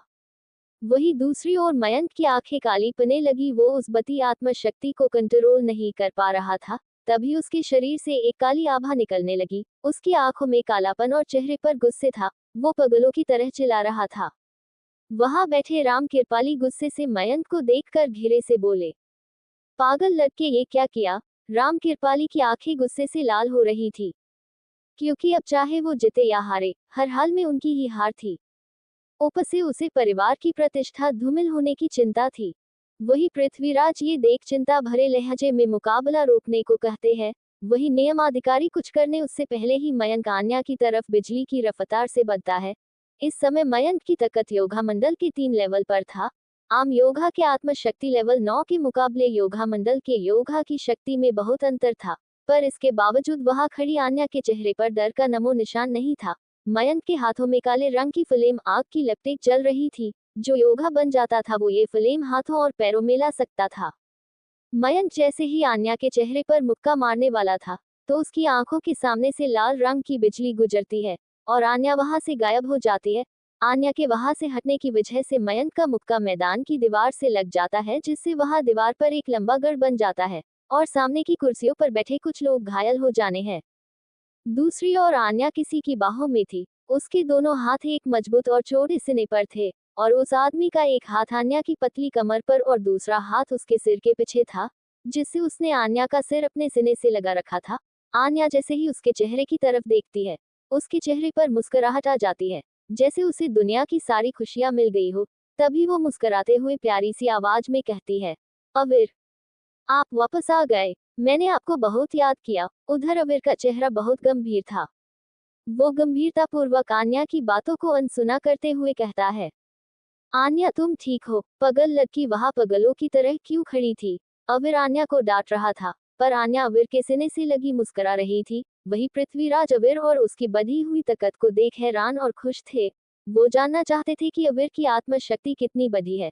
वहां पास में बैठे राम कृपाली और मनोहर दोनों अविर की बिजली जैसी तेजी देख हैरान और परेशान दोनों थे। हैरान परेशान होने वाले वो अकेले नहीं थे। वहां खड़ा नाबोद भी हैरान था। तभी वो कुछ देख खुश हो जाता है। वहां मयंक तेजी से अविर के सर की तरफ मुक्के से हमला कर देता है और तभी एक चीख की आवाज आती है। आन्या के चेहरे का रंग उठ गए थे। वहां मयंक तेजी से अविर के सर की तरफ मुक्के से हमला कर देता है। अविर आन्या से बातें कर रहा था। सभी के चेहरे पर अविर के लिए चिंता दिख रही थी। पृथ्वीराज मयंक की इस हरकत से गुस्से में आ जाते हैं। वही नियम अधिकारी जल्दी से अविर को बचाने और मयंक को रोकने के लिए आगे बढ़ते हैं, पर इससे पहले वो मयंक को रोकते अविर आन्या को दूर कर तेजी से मयंक को दिशा में बढ़ता है और मयंक के मुक्के को अपने हाथों से रोकते हुए एक मुक्का मयंक के सीने पर मार देता है। मुक्के के मयंक के सीने पर लगते ही एक ऊर्जा का झोंका मयंक के सीने के पार हो जाता है और एक पल में मयंक की सारी शक्ति खत्म हो जाती है। तभी अविर मयंक का हाथ छोड़ देता है और मयंक जमीन पर गिर जाता है। मयंक के सीने के पास जहां अविर ने जहां मुक्का मारा था, वहां के कपड़े का हिस्सा जलकर गायब हो गया था। उसके शरीर में जगह जगह जलने के निशान थे, जी की उस गोली की ऊर्जा की वजह से था। वही जहां ये अविर का कारनामा देख पृथ्वीराज खुश और हैरान दोनों थे, तो राम कृपाली के चेहरे पर गुस्से और निराशा के भाव थे। वहां खड़े किसी भी व्यक्ति को यकीन नहीं हो रहा था कि अविर ने मयंक, जो कि आत्मशक्ति के लेवल 9 पर है और शक्ति बढ़ाने वाली गोली के बाद भी अविर के एक मुक्के से ढेर हो गया। तभी आन्या अविर के पास आ खड़ी हो जाती है और अविर के कंधे पर हाथ रखते हुए प्यारी आवाज में अविर से पूछती है, अविर, आप ठीक तो है? ये सुन अविर मुस्कुराते हुए हाँ में सिर हिला देता है। वहां मैदान में नियम अधिकारी आ गए थे और वो मयंक की हालत का जायज लेते हैं और फिर ऊंची आवाज में बोलते हैं, मयंक ने ऊर्जा बढ़ाने वाली गोली का उपयोग किया है, इसलिए इसको 5 महीने के कारावास की सजा दी जाएगी और इस मुकाबले के विजेता मौर्य परिवार है। वहां मैदान में नियम अधिकारी आ गए थे और वो मयंक की हालत का जायज लेते हैं और फिर ऊंची आवाज में बोलते हैं, मयंक ने ऊर्जा बढ़ाने वाली गोली का उपयोग किया है, इसलिए इसको 5 महीने के कारावास की सजा दी जाएगी, और इस मुकाबले के विजेता मौर्य परिवार है। मुकाबला खत्म हो चुका था, सभी वहां पे अवीर और आन्या को घेर खड़े थे। तभी एक लड़की अवीर के पास आते हुए प्यार से बोली, बड़े भाई क्या आप कल मेरे साथ अभ्यास करेंगे? ये सुन आन्या जल्दी से बोली, माफ करना मिताली, पर कल अवीर मेरे साथ व्यस्त है। ये सुन मिताली झूठी मुस्कान के साथ, ठीक है, बोल वहां से चली जाती है। वही पृथ्वीराज को कई अन्य सिटी के बड़े परिवारों के मुखिया घेर कर खड़े थे और बातें कर रहे थे। पृथ्वीराज के चेहरे पर मुस्कुराहट थी। रात का वक्त था, आसमान में आज चांद काफी बड़ा नजर आ रहा था, जिसकी छाया एक तालाब शांत पानी में दिखाई दे रही थी। वहां तालाब में एक लड़का एक पैर पर आंखें बंद करके खड़ा था। उसे देखकर लग रहा था कि वो कोई अभ्यास कर रहा है। वही तालाब के किनारे पानी में पैर डाले एक लड़की बैठी उस लड़के को निहार रही थी। ये और कोई नहीं आने थी। वो उस लड़के को देख मुस्कुराते हुए धीरे से बोली, अवीर, आप सबसे अलग है, जो कोई करने की सोच भी नहीं सकता आप वो कर देखते हैं। तभी वो थोड़ा शर्माते हुए कहती है, इसलिए तो मैं आपको पसंद करती हूँ, पर आप कुछ समझते नहीं। अगर समझते हैं तो बस मुझे छोटी बच्ची। ये बोल आन्या बच्चों जैसे मुंह बना लेती है। हालांकि वहां कोई ऐसा नहीं था जो आन्या को सुन रहा हो, पर वो ऐसे ही बोले जा रही थी। सुबह का वक्त था, अभी सूरज नहीं निकल था, पर काफी रोशनी हो गई थी। अवीर अभी भी वही तालाब में खड़ा था और आन्या वहां किनारे पर बैठे बैठे सो गई थी। तभी अवीर आंखें खोलता है और सीधा खड़ा होते हुए आन्या की ओर देखता है। आन्या को देख उसके चेहरे पर मुस्कान आ जाती है। सुबह का वक्त था, अभी सूरज नहीं निकल था, पर काफी रोशनी हो गई थी। अवीर अभी भी वही तालाब में खड़ा था और आन्या वहां किनारे पर बैठे बैठे सो गई थी। तभी अवीर आंखें खोलता है और सीधा खड़ा होते हुए आन्या की ओर देखता है। आन्या को देख उसके चेहरे पर मुस्कान आ जाती है। तभी अवीर वहां से एक छलांग में आन्या के पास आ खड़ा होता है और झुकते हुआ आन्या के चेहरे को छूते हुए प्यार भरे लहजे में बोल, आनू, उठ, हमें वापस महल जाना है। अवीर की आवाज सुन आन्या मासूमियत से आंखें मलते हुए बोलती है, सुबह हो गई क्या? आपने अपना अभ्यास पूरा कर लिया? ये सुन अवीर हाँ में सिर हिला देता है। तभी आन्या मुस्कुराते हुए जल्दी से खड़ी होती है, पर खड़े होते ही उसकी चीख निकाल जाती है। बैठे बैठे सोने से उसका पैर सुन पड़ गया था। वो वापस से जमीन पर बैठ गई थी। आन्या की चीख सुन अवीर चिंता भरे लहजे में बोला, क्या हुआ आनू, तू ठीक तो है? आन्या ये सुन हाँ में सिर हिलाते हुआ हल्की मुस्कान के साथ कहती है, वो बस मेरा पैर थोड़ा सुन पड़ गया है, बाकी मैं ठीक हूँ। आन्या ने इतना बोला ही था कि अवीर आन्या को गोद में उठा लेता है। आन्या के चेहरे पर शर्म देखी जा सकती थी और अभी अवीर के चेहरे पर समान भाव थे। आन्या शर्माते हुए अवीर को देख कहती है, अवीर आप ये क्या कर रहे हैं? ये सुन अवीर सपाट लहजे में बोला, तुझे उठा रहा हूँ, तेरा पैर सुन है तो तू चल नहीं सकती है, अब चुपचाप ऐसे ही रहना। ये बोला अवीर तेजी से आन्या को गोद में ले जंगलों के बीच से भाग रहा था। आन्या अवीर के सीने से सर टिकाए अवीर को शर्माते हुए देख रही थी। अवीर गंभीरता से आगे ही बढ़ता जा रहा था। दूसरी ओर मौर्य महल में पृथ्वीराज के हाथ में एक पत्र था, जिसे देख उनके चेहरे पर चिंता भरे भाव थे। वो एक कमरे में मुख्यमंत्री और अपने भाई के साथ खड़े थे। अभी के चेहरे के रंग उजड़े हुए थे। तभी वहां अवीर आता है और अभी को प्रणाम करते हुए गंभीरता से कहता है, क्या हुआ आप सब एक साथ और इतने चिंता में क्यों है? ये सुन पृथ्वीराज ठंडी आह भरते हुआ वहां एक कुर्सी पर बैठ वहां एक मेज से शराब का एक प्याला उठा पीने लगते हैं। वही अवीर के चाचा भी नजरें फेर लेते हैं। तभी अवीर दूसरे चाचा जो कि मुख्यमंत्री थे, उनसे पूछता है। अवीर के चेहरे पर भी अब चिंता के भाव आ गए थे। तभी अवीर के दूसरे चाचा ठंडे लहजे में अवीर से कहते हैं, बेटा वो सिंह परिवार का पत्र आया है। वो तुम्हारा और नायरा का रिश्ता तोड़ना चाहते हैं, और अगर ये रिश्ता टूट गया तो हमें बहुत परेशानी का सामना करना पड़ेगा। ये सुन अवीर भी थोड़े सोच में पड़ जाता है। तभी वो अपने पिता के पास जाता है और जमीन पर घुटनों के बल बैठता हुआ अपने पिता का हाथ अपने हाथ में लेता है और गंभीरता भरे लहजे में उनसे कहता है, पिताजी क्या आपको मुझ पर भरोसा है? ये सुन पृथ्वीराज अवीर के सर पर हाथ रख हाँ में सिर हिलाते हुए कहते हैं, खुद से भी ज्यादा। ये सुन अवीर हल्का का मुस्कुराते हुआ कहता है, तो उन्होंने नियम और वादा दोनों तोड़ है, तो हमें हक है कि हम उन्हें युद्ध के लिए चुनौती दे सकते हैं। ये सुन अवीर के दोनों चाचा और उसके पिता सभी हैरान थे। तभी अवीर के दूसरे चाचा बोले, पागल हो गए हो अवीर, हमारे पास इतनी ताकत मौजूद नहीं कि हम सिंह परिवार से मुकाबला कर सके। तभी अवीर अपने पिता की ओर देखते हुए कहता है, मैं सिंह परिवार से मुकाबला करने को नहीं बोल रहा। आप उन्हें पत्र लिखो कि अविर और नायरा का मुकाबला किया जाए और जीतने वाला ही फैसला करेगा कि ये रिश्ता तोड़ना है या नहीं। ये सुन अविर के दूसरे चाचा सोच में पड़ गए। वही पहले चाचा गंभीरता से बोले, बेटा, जल्दबाजी में फैसला मत करो, इस समय नायरा तुमसे काफी ताकतवर है। वही अविर के चाचा सोचते हुए बोले, मुझे लगता है कि एक बार अविर की बात पर हमें सोचना चाहिए। तभी अविर के पहले चाचा अविर के दूसरे चाचा को देखते हुए गंभीरता से कहते हैं, वो तो बच्चा है, क्या तुम भी पागल हो गए हो। अविर के दूसरे चाचा कुछ बोलने को हुए ही थे कि उन्हें पृथ्वीराज की कड़क और भारी आवाज आती है, सिंह परिवार को पत्र लिखो। ये सुन अविर के दोनों चाचा हके बके खड़े थे और वही अविर के चेहरे पर मुस्कान थी। तभी पृथ्वीराज अविर के सिर पर हाथ रख बोले, जैसे अविर ने बोल वैसे ही होगा, मुझे अपने बेटे पर पूरा भरोसा है। कुछ देर बाद अविर एक ऊंची पहाड़ के किनारे पर खड़ा था। उसके चेहरे पर उदासी थी। वो सोच रहा था कि उसकी जिंदगी में मुसीबतें कभी खत्म ही नहीं होती है। तभी अविर के चेहरे के भाव बदल जाते हैं।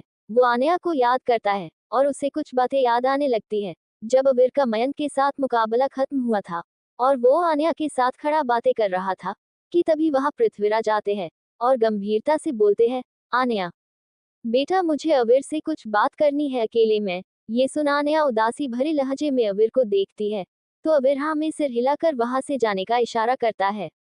आन्या उदास होते हुआ वहां से चली जाती है। तभी पृथ्वीराज गंभीरता से बोले, अविर, बेटा, तुम आन्या से इतना घुलो मिलो नहीं। उसे उसके पिता ने उनके परिवार की लड़ाइयों से दूर रखने के लिए हमारे पास छोड़ है। वो अच्छी लड़की है पर उसके बहुत से राज है। मैं तुम्हारा पिता होने के नाते तुम्हें किसी मुसीबत में पड़ते नहीं देख सकता। अविर पहाड़ी पर खड़ा अपनी यादों में था कि एक भाला उसके सिर को पीछे से निशान बनाए उसके तरफ बढ़ रहा था कि तभी अविर अपना सिर हल्का सा बाएं ओर झुका लेता है और वो भाला उसके कान के पास से निकल कर चला जाता है। तभी अविर पीछे देखता है, उसको एक मुक्का अपनी तरफ आता दिखता है। वो जल्दी से अपने कस की शक्ति से हाथ में लाल रंग की आग जलाकर उस मुक्के को रोक लेता है, पर वो मुक्का बहुत शक्तिशाली था, जिसकी वजह से वो पीछे खिसकता हुए पहाड़ी के एकदम किनारे पहुंच जाता है। वो लड़खड़ाते हुए नीचे गिरने को हुआ था कि एक बड़ा हाथ उसको गर्दन से पकड़ ऊपर उठा लेता है। अविर का दम घुट रहा था। वो अपने कस की शक्ति भी इस्तेमाल नहीं कर पा रहा था। अविर सामने देखता है तो उसके मुंह से निकलता है, राम कृपाली तुम। ये सुन वो शैतानी हंसी हंसते हुए बोल, हाँ मैं। तूने बहुत परेशान किया है, तेरी वजह से मेरा बेटा कारागार में है, अब मारो। ये बोलते ही जिस हाथ से उसने अविर का गला पकड़ था उसमें हरे रंग की आग जलने लगती है। अविर की हालत खराब थी, उसकी सांस कभी भी टूटने वाली थी कि तभी राम कृपाली के पेट को चीरते हुए एक तलवार निकलती है जो देखने में आग की बनी लग रही थी। तभी राम कृपाली दर्द भरी आवाज में बोले, अग्निअस्त्र तकनीक कैसे। ये बोलते ही उसका शरीर ऐसे गायब हो गया जैसे कि वो कभी यहाँ था ही नहीं। अब वहां एक लड़की खड़ी थी, जी के हाथ में भी तलवार थी जो अब गायब हो रही थी। वो लड़की कोई और नहीं आन्या थी। उसका चेहरे पर गंभीरता भरे भाव थे। तभी वो देखती है कि राम कृपाली के मरते ही अविर के गले की पकड़ छूट जाती है, पर वो पहाड़ी से नीचे गिर रहा था। तभी आन्या भी नीचे कूद जाती है और अपना हाथ आगे करते हुआ अविर का हाथ पकड़ लेती है। तभी अविर गंभीरता से आन्या की देखते हुए अपने करीब खिंच बाहों में भर लेता है। अभी वो तेजी से नीचे जा रहे थे तभी आन्या मुस्कुराते हुए अविर को देख बोली, कितनी हसीन मौत नसीब हुई है मुझे। राम कृपाली के मरते ही अविर के गले की पकड़ छूट जाती है, पर वो पहाड़ी से नीचे गिर रहा था। तभी आन्या भी नीचे कूद जाती है और अपना हाथ आगे करते हुआ अविर का हाथ पकड़ लेती है। तभी अविर गंभीरता से आन्या की देखते हुए अपने करीब खिंच बाहों में भर लेता है। आन्या और अविर तेजी से नीचे गिर रहे थे। आन्या के चेहरे पर मुस्कान थी। वो प्यार भरी नजरों से अविर को देखते हुए अविर को कहती है, आपकी बाहों में मरना भी किसी हसीन मौत से कम नहीं है। अविर के चेहरे पर चिंता के भाव थे। वो गंभीरता से आन्या को देखते हुए, पागल कही कि तुम क्यों नीचे कूदी। ये सुन आन्या मुस्कुराते हुए बोली, जहां आप वहां मैं। दोनों हवा में फैली धुंध को चीरते हुए नीचे की ओर जा रहे थे कि तभी अविर के दिमाग में एक आवाज आती है जो कि उस निशान के अंदर की कस की थी।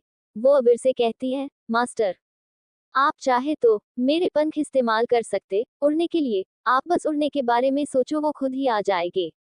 तभी अविर आन्या को कसके पकड़ के पंख के बारे में सोचता है और तभी उसकी आंखें और उसके हाथ का निशान लाल रंग में चमकते हैं और इसके साथ ही उसके पीठ पर लाल रंग के पंखों के दो जोड़े दिखने लगते हैं।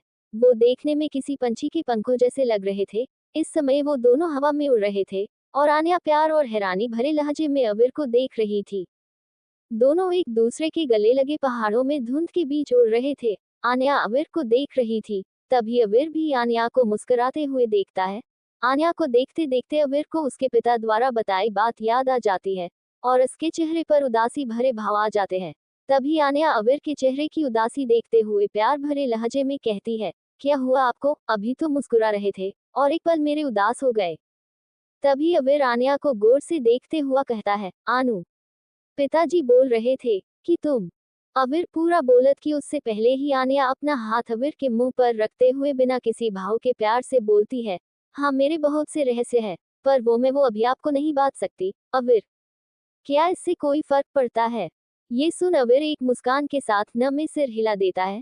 तभी आन्या अविर को देख मासूमियत से धीमी आवाज में कहती है, अविर, मैं कैसी हूँ? मेरा मतलब आपको मैं कैसी लगती हूँ? ये सुन अविर गौर से देख रहा था। तभी आन्या अपना हाथ अविर के मुंह से हटा लेती है और अविर आन्या को देख हल्का सा मुस्कुराते हुए अपना सिर आन्या के सिर से लगा देता है। दोनों की आंखें बंद थी और वो हवा में थे। दूसरे दिन सुबह का वक्त। अविर वापस से अभ्यास के लिए महल से जा रहा था। वहां महल के बाहर बहुत से लोग इकट्ठ हुआ थे। वही अविर के पास आन्या और पृथ्वीराज खड़े थे।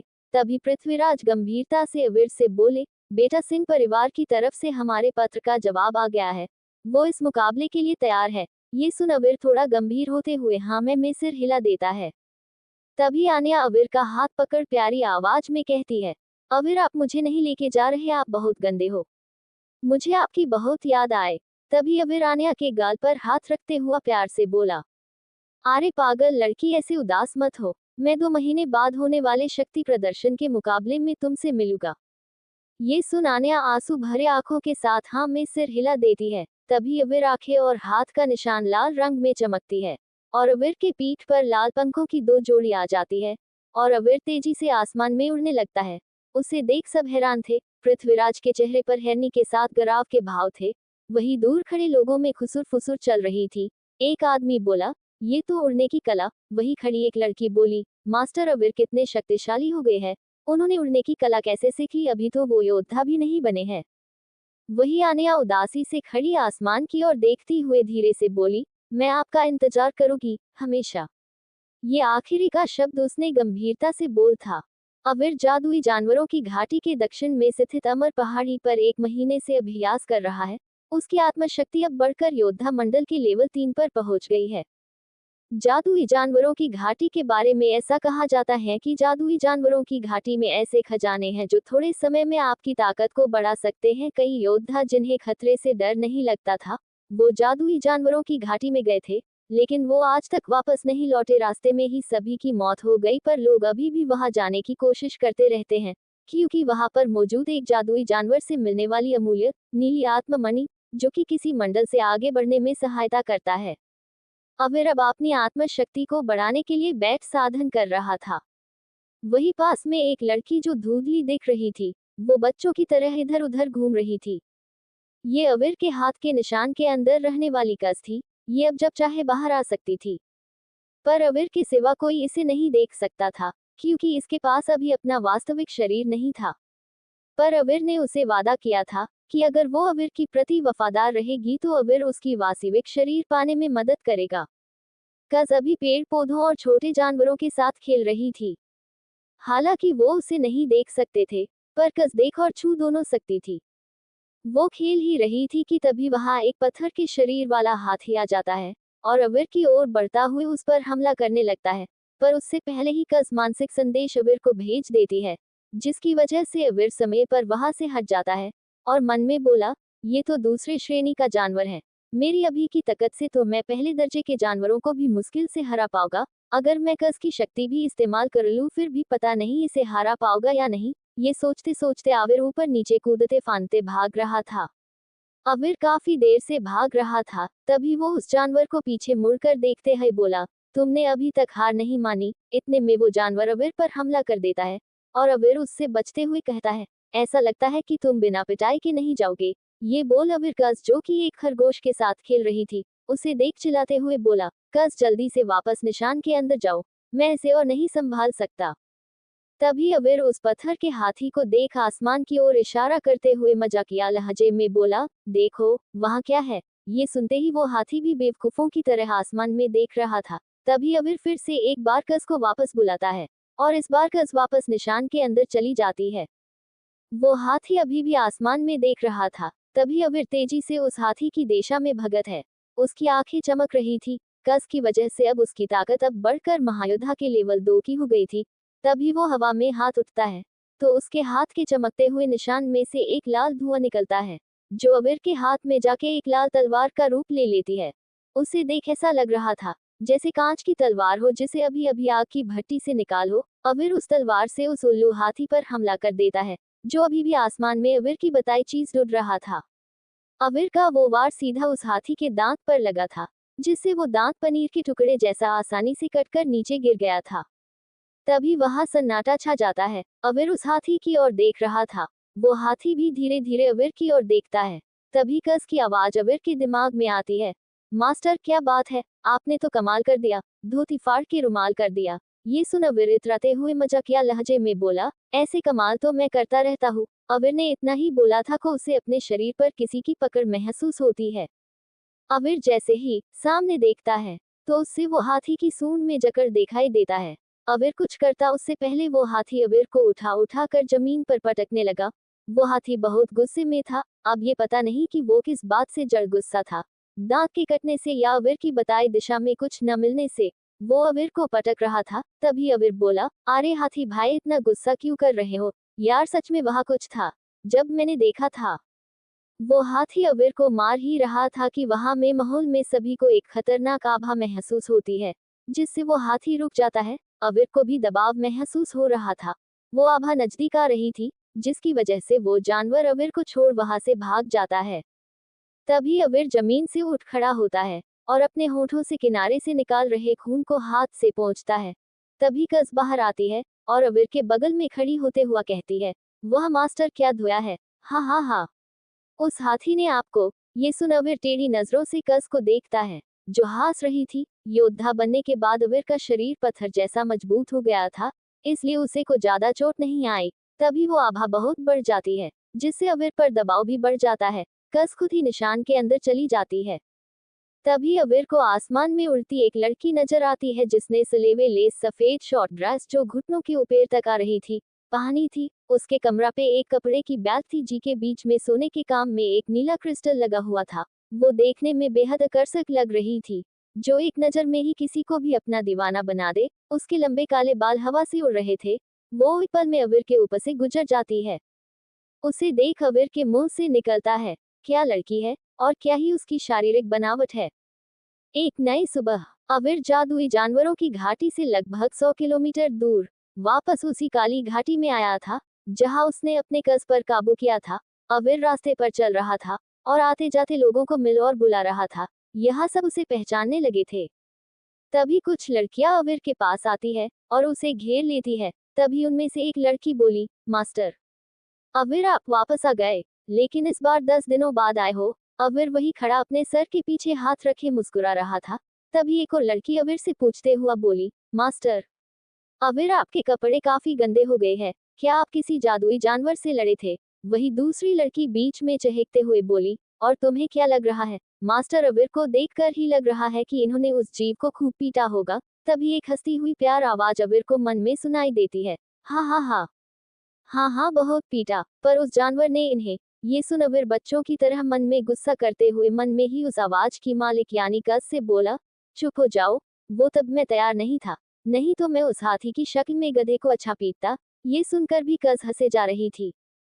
तभी दूसरी लड़की अवीर का हाथ पकड़ प्यार भरे लहजे में कहती है, मास्टर अवीर क्या आप आज हमें अपनी कोई नई तकनीक दिखाएंगे। तभी वहां से शशि अवीर और उस लड़की के बीच में आते हुए उस लड़की का हाथ दूर करते हुआ कहती है, तुम सभी यहाँ क्या कर रहे हो, तुम सबको अनुपम के साथ जड़ी बूटियां लाने नहीं जाना क्या। ये सुन उन सबका चेहरा उतर जाता है पर उन्हें जाना ही पड़ता है इसलिए वो जाते जाते अवीर से बोलती है कि वो उनके आने तक वापस मत जाए, जिसके जवाब में अवीर हाँ में सिर हिला देता है। तभी शशि अवीर को प्यार से देख पूछती है, अवीर क्या आप ठीक है, आपको इतनी चोटें कैसे लगी, आप मेरे साथ चलिए मैं दवाई लगा देती हूँ। तभी अबीर हल्की मुस्कान के साथ शशि को देख रोकते हुए कहता है, अरे तुम चिंता मत करो, मैं बिल्कुल ठीक हूँ। ये बोलते हुए अबीर अपना हाथ आगे करता है। हाथ आगे करते ही उसका निशान चमकने लगता है और उसके साथ उसके हाथ में 2 हरे रंग की गोली आ जाती है। ये गोली, जिन्हें जीनप्रश के नाम से जाना जाता है, इनका उपयोग चोटों और आत्मशक्ति को ठीक करने के लिए किया जाता है। इसका असर बनाने वाले वैद्य के लेवल पर निर्भर करता है।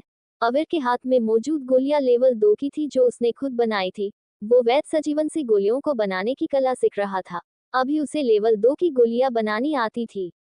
अबीर अपने हाथ में मौजूद गोलियों को खाते हुए शशि से बोला, ये लो, मैंने दवाई भी खा ली, कुछ ही मिनटों में मेरे घाव ठीक हो जाएंगे। ये सुन शशि मुस्कुराते हुए हाँ में सिर हिला देती है और प्यार से बोली, अबीर मेरे साथ चलिए, आपको कुछ देखना है। ये बोल शशि अबीर का हाथ पकड़ उसे खींचते हुए वहां से ले जाती है। दूसरी ओर जादुई जानवरों की घाटी में एक लड़का एक चट्टान पर खड़ा था। उसने एक काला कोट पहना था, जिसके बटन खुले होने की वजह से उसके सिक्स पैक और चौड़ी छाती साफ देखी जा सकती थी। उसकी छाती पर दिल के पास काला निशान था, जिसे देख ऐसा लग रहा था जैसे उसकी नसें काली पड़कर दिख रही हो। वो आसमान की ओर देख रहा था, जहां 2 जीवों में लड़ाई चल रही थी। वो इतने शक्तिशाली थे कि पूरा आसमान कांप रहा था और वहां के सभी जानवर डर कर भाग रहे थे। उनकी लड़ाई के प्रभाव से हवा के बड़े बड़े बवंडर उठ रहे थे, जिसकी वजह से उस लड़के के बालकोट और चेहरे पर बांध कपड़ा हवा में लहरा रहे थे। ये लड़का और कोई नहीं, वही नकाबपोश था, जो अबीर पर नजर रखे हुए था। वो जहां देख रहा था, वहां एक लड़की एक जादुई जानवर से लड़ाई कर रही थी। जी दिखने में किसी नीले रंग के बड़े से चील जैसे दिखने वाले जीव था, जिसके पंख नीले रंग के कांच जैसे लग रहे थे। दोनों की लड़ाई को देख कोई अनुमान नहीं लगा सकता था कि कौन जीतेगा।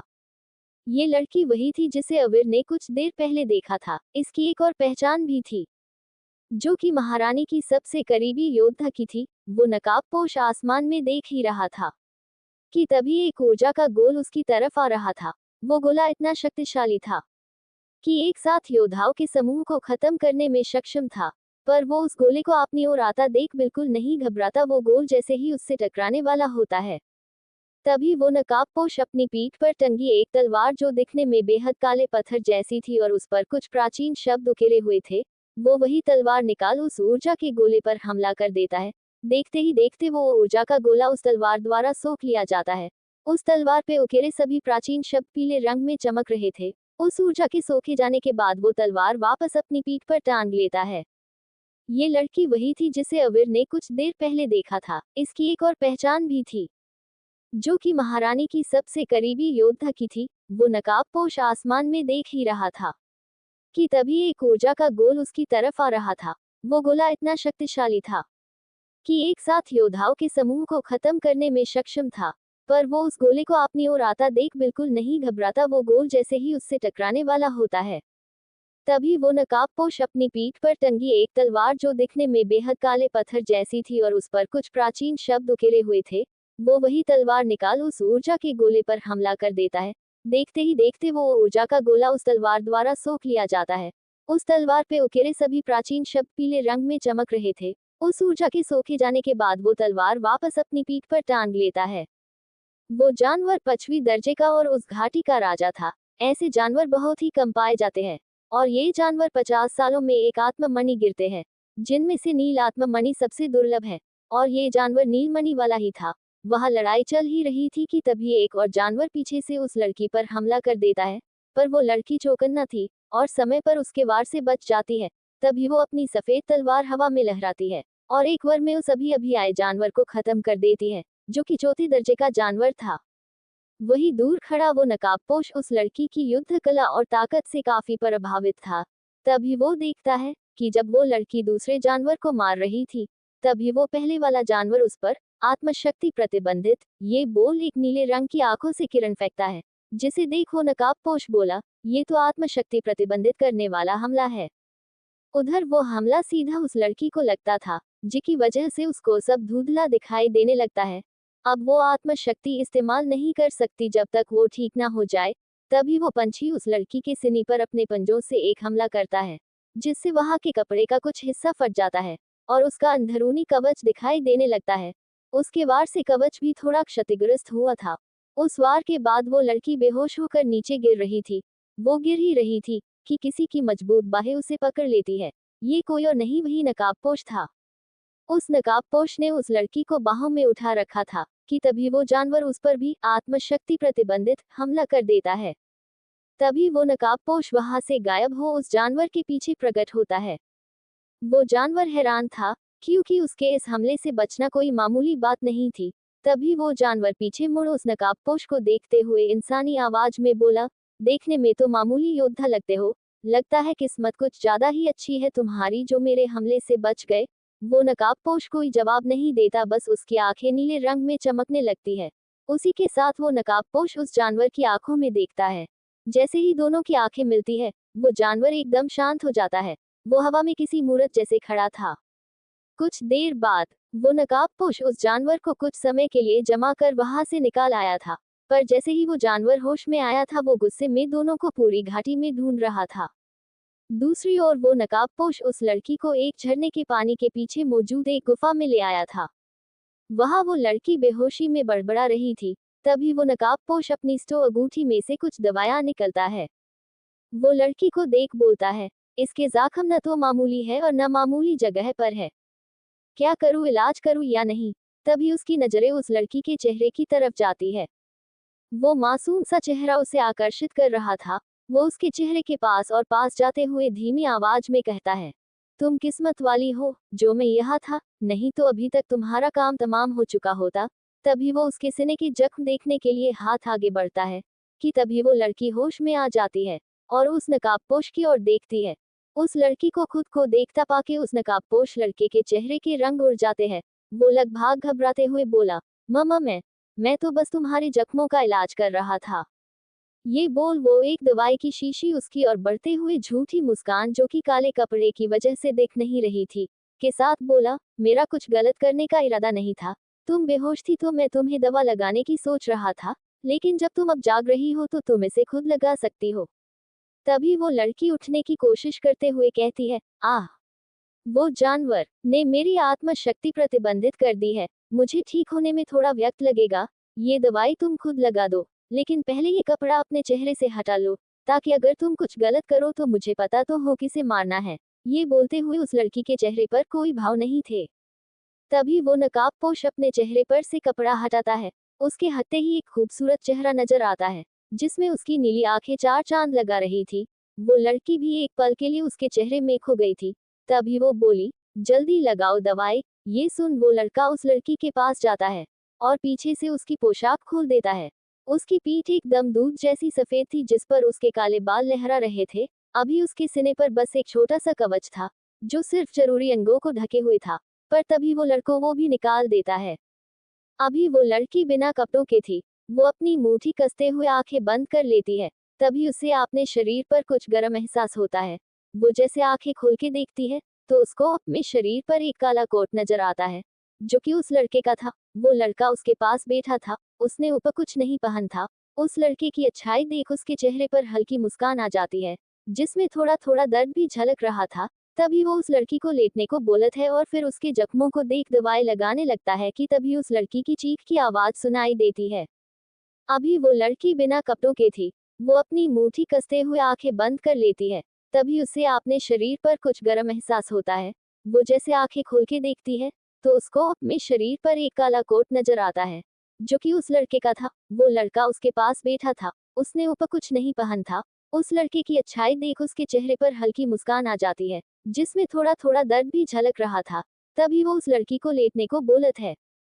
वो नकाबपोश उस लड़की को देखते हुए कहता है, अब मैं घाव धोने जा रहा हूँ। ये नीलगिरी के फूलों का रस है, जो कि बहुत जलेगा, तो आपने हाथ और मुंह को काबू में रखना। ये मेरे तरफ नहीं आने चाहिए। नीलगिरी के फूलों का रस उच्च दर्जे के जानवर के दिए घावों को भर सकता है।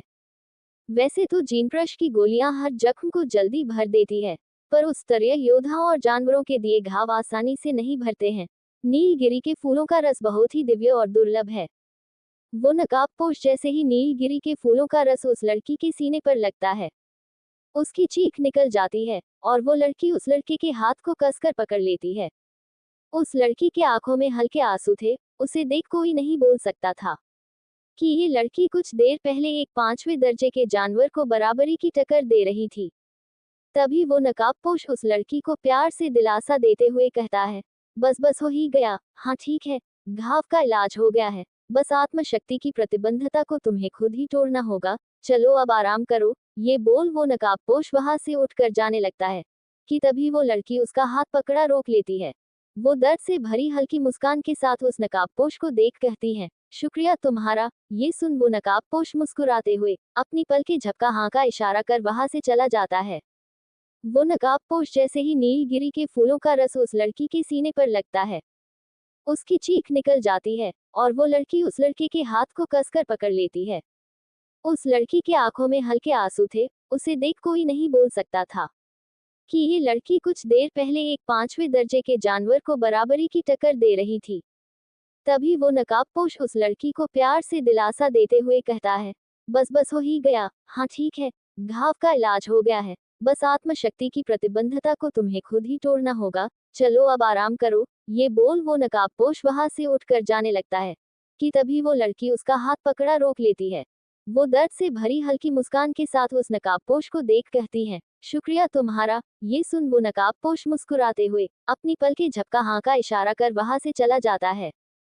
काली घाटी। काली घाटी शशि अवीर को अपने साथ आने को कहती है और अवीर को एक गुफा में लेके जाती है। वहां बहुत अंधेरा था, पर दोनों गुफा में चले जा रहे थे कि तभी गुफा के अंदर रोशनी नजर आने लगती है। अवीर वहां देखता है कि गुफा के अंदर काफी बड़ी जगह है।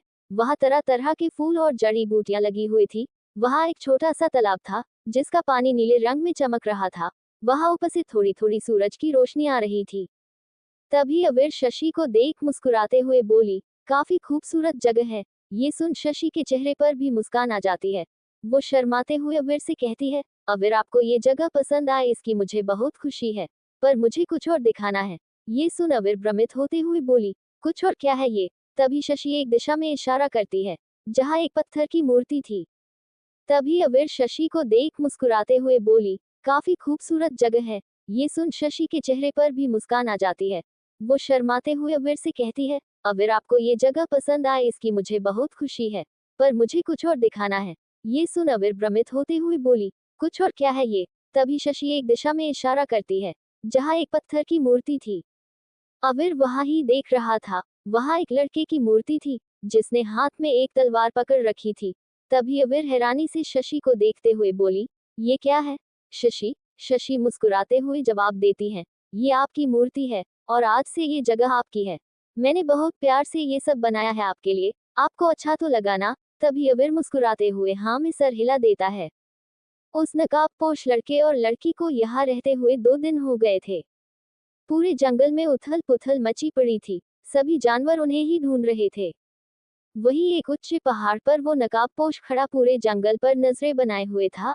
अभी उसने वो कपड़ा नहीं बांधा था जो उस लड़की ने खुलवा दिया था। वो मन में सोच रहा था, मैंने उस लड़की की मदद क्यों की? तभी उसके कानों में आवाज आती है, वो खूबसूरत है, ताकतवर है, शायद इसलिए। ये एक आत्मा की आवाज थी। उस नकाबपोश को हमेशा से बहुत सी आत्माएं सुनाई और दिखाई देती थी, और एक लड़के की आत्मा हमेशा उसके साथ रहती थी और कभी भी आके उस नकाबपोश से बातें करने लगती थी, पर वो नकाबपोश लड़का उसे नजरअंदाज करता था। जादुई जानवरों की घाटी। तभी उस लड़के की आत्मा की धीमी और शरारत से भरी आवाज आती है, भाई क्यों ना हम उस लड़की की कमजोर हालत का फायदा उठाया? ही हा हा हा हा। तभी वो नकाबपोश उस लड़के की आत्मा को घूर कर देखते हुए कहता है, दफा हो जाओ ठरकी कहीं के। ये सुन वो लड़के की आत्मा हंसते हंसते वहां से गायब हो जाती है। तभी वो नकाबपोश मन में सोचता है, वैसे लड़की खूबसूरत तो है और अच्छी योद्धा भी, अगर इस वक्त मैं कुछ करना भी चाहूँ तो वो कुछ नहीं कर सकेगी। ये बोलते हुए उसके चेहरा तो मासूम लग रहा था, पर हरकतें शैतानी लग रही थी। तभी वो खुद को डांटते हुए बोला, ये मैं उस ठरकी की तरह बातों क्यों कर रहा हूँ? दूसरी ओर गुफा में वो लड़की जलती आग के पास बैठी थी। तभी कुछ देर बाद वहां वो नकाबपोश आ जाता है। जब उस लड़की की नजर उस पर पड़ती है तो उसके चेहरे पर मुस्कान आ जाती है। तभी वो नक्सबपोश उस लड़की के सामने बैठते हुए कहता है, क्या तुम ठीक महसूस कर रही हो? घाव में कोई दर्द तो नहीं है? तभी वो लड़की मासूम सा चेहरा बनाते हुए उस नकबपोश से कहती है, 2 दिनों के आराम के बाद अब बेहतर महसूस हो रहा है। बस आत्मशक्ति की प्रतिबंधता को पूरी तरह से खत्म होने में समय लग रहा है। शायद इसे पूरी तरह से ठीक होने में 3 दिन और लग जाएंगे।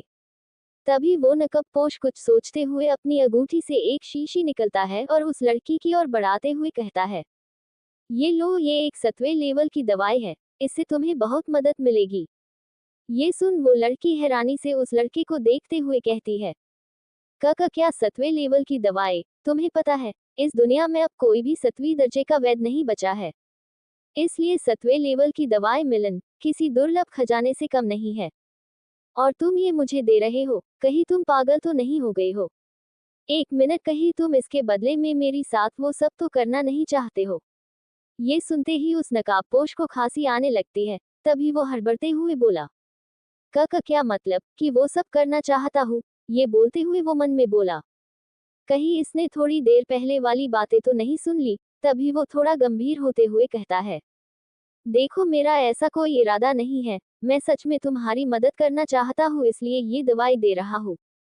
अब इसे ले लो, ज्यादा मत सोचो। ये सुन वो लड़की मुस्कुराते हुए हाँ में सिर हिला देती है और वो दवाई की शीशी ले एक घुट में पी लेती है और एक मुस्कान के साथ उस लड़के को कहती है, शुक्रिया तुम्हारा, तुमने मेरे लिए बहुत कुछ किया है। मैं तुम्हारा एहसान कभी नहीं भूलूंगी। अगर भविष्य में तुम्हें मेरी किसी मदद की जरूरत पड़े तो मुझे जरूर याद करना। वासे मेरा नाम तो बताया नहीं मैंने, मेरा नाम काहिरा है।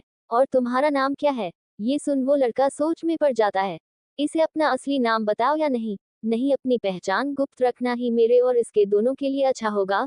तभी काहिरा अपना हाथ उस नकाबपोश लड़के के चेहरे के आगे हिलाते हुए कहती है, कहाँ खो गए? तुम्हारा नाम भूल गए हो क्या, या फिर बताना नहीं चाहते? ये सुन वो नकाबपोश लड़का चेहरे पर जबरदस्ती की मुस्कान लेते हुए कहता है, अरे नहीं नहीं, मेरा नाम युग है।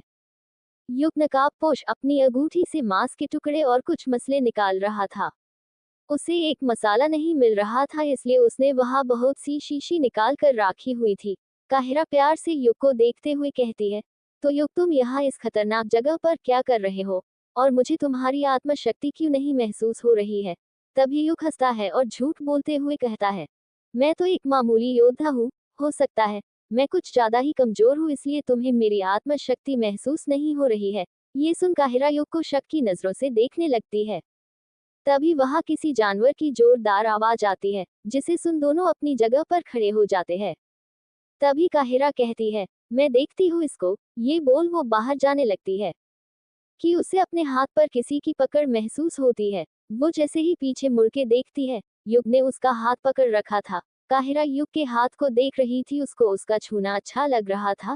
तभी युग गंभीरता से बोला, तुम बाहर मत जाओ, अगर तुम बाहर जाके लड़ी तो तुम्हारी आभा से उस नील पक्षी को हमारा पता मालूम पड़ जाएगा, और उस दवाई के बावजूद भी तुम्हें एक दिन लगने वाला है पूरी तरह ठीक होने में, तो तुम यही रहो। ये कुछ छोटे जानवर हैं, इन्हें मैं संभाल लूंगा। ये बोल युग वहां से चला जाता है और काहिरा वही खड़ी रह जाती है। दूसरी ओर युग बाहर खड़ा था। वहां दो गैडे जैसे दिखने वाले जानवर थे, जो युग की ओर ही घूरते हुए गुरह रहे थे। युग वहां खड़ा सोच रहा था, इन दोनों ने हमें ढूंढ लिया है, अगर ये वापस गए तो नील पक्षी को हमारा पता चल जाएगा।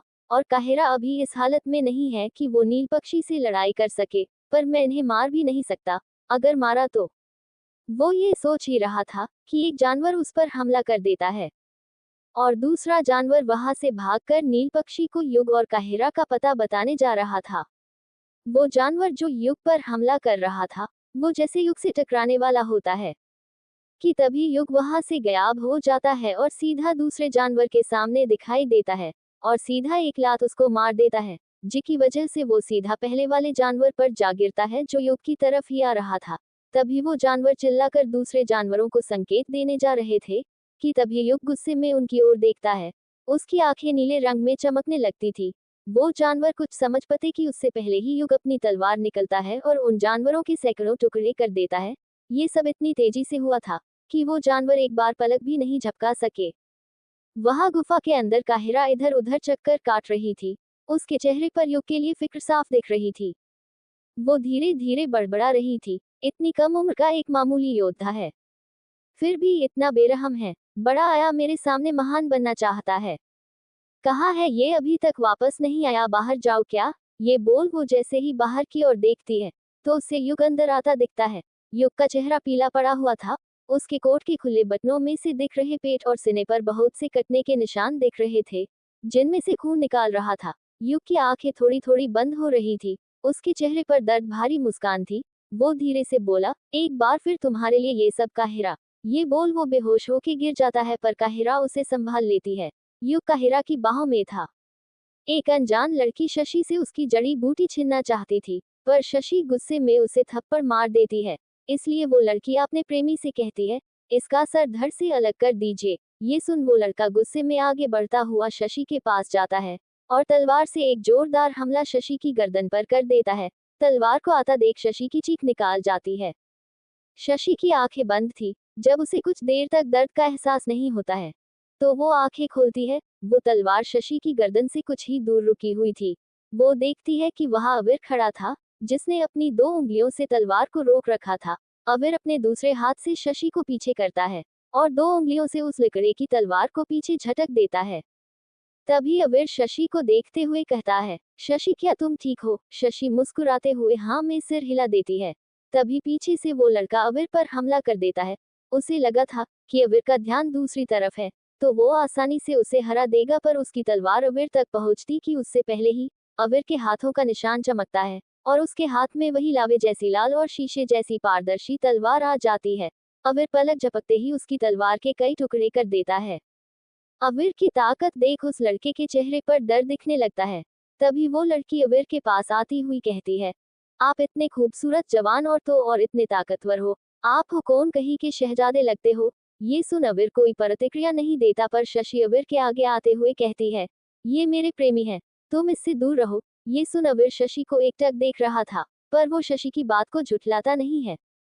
तभी अबीर गंभीरता से उसे लड़के को देखते हुए कहता है, अभी के अभी यहाँ से निकाल जाओ, नहीं तो तुम्हारे साथ बहुत बुरा होगा, और इन मोहतरमा को भी ले जाओ।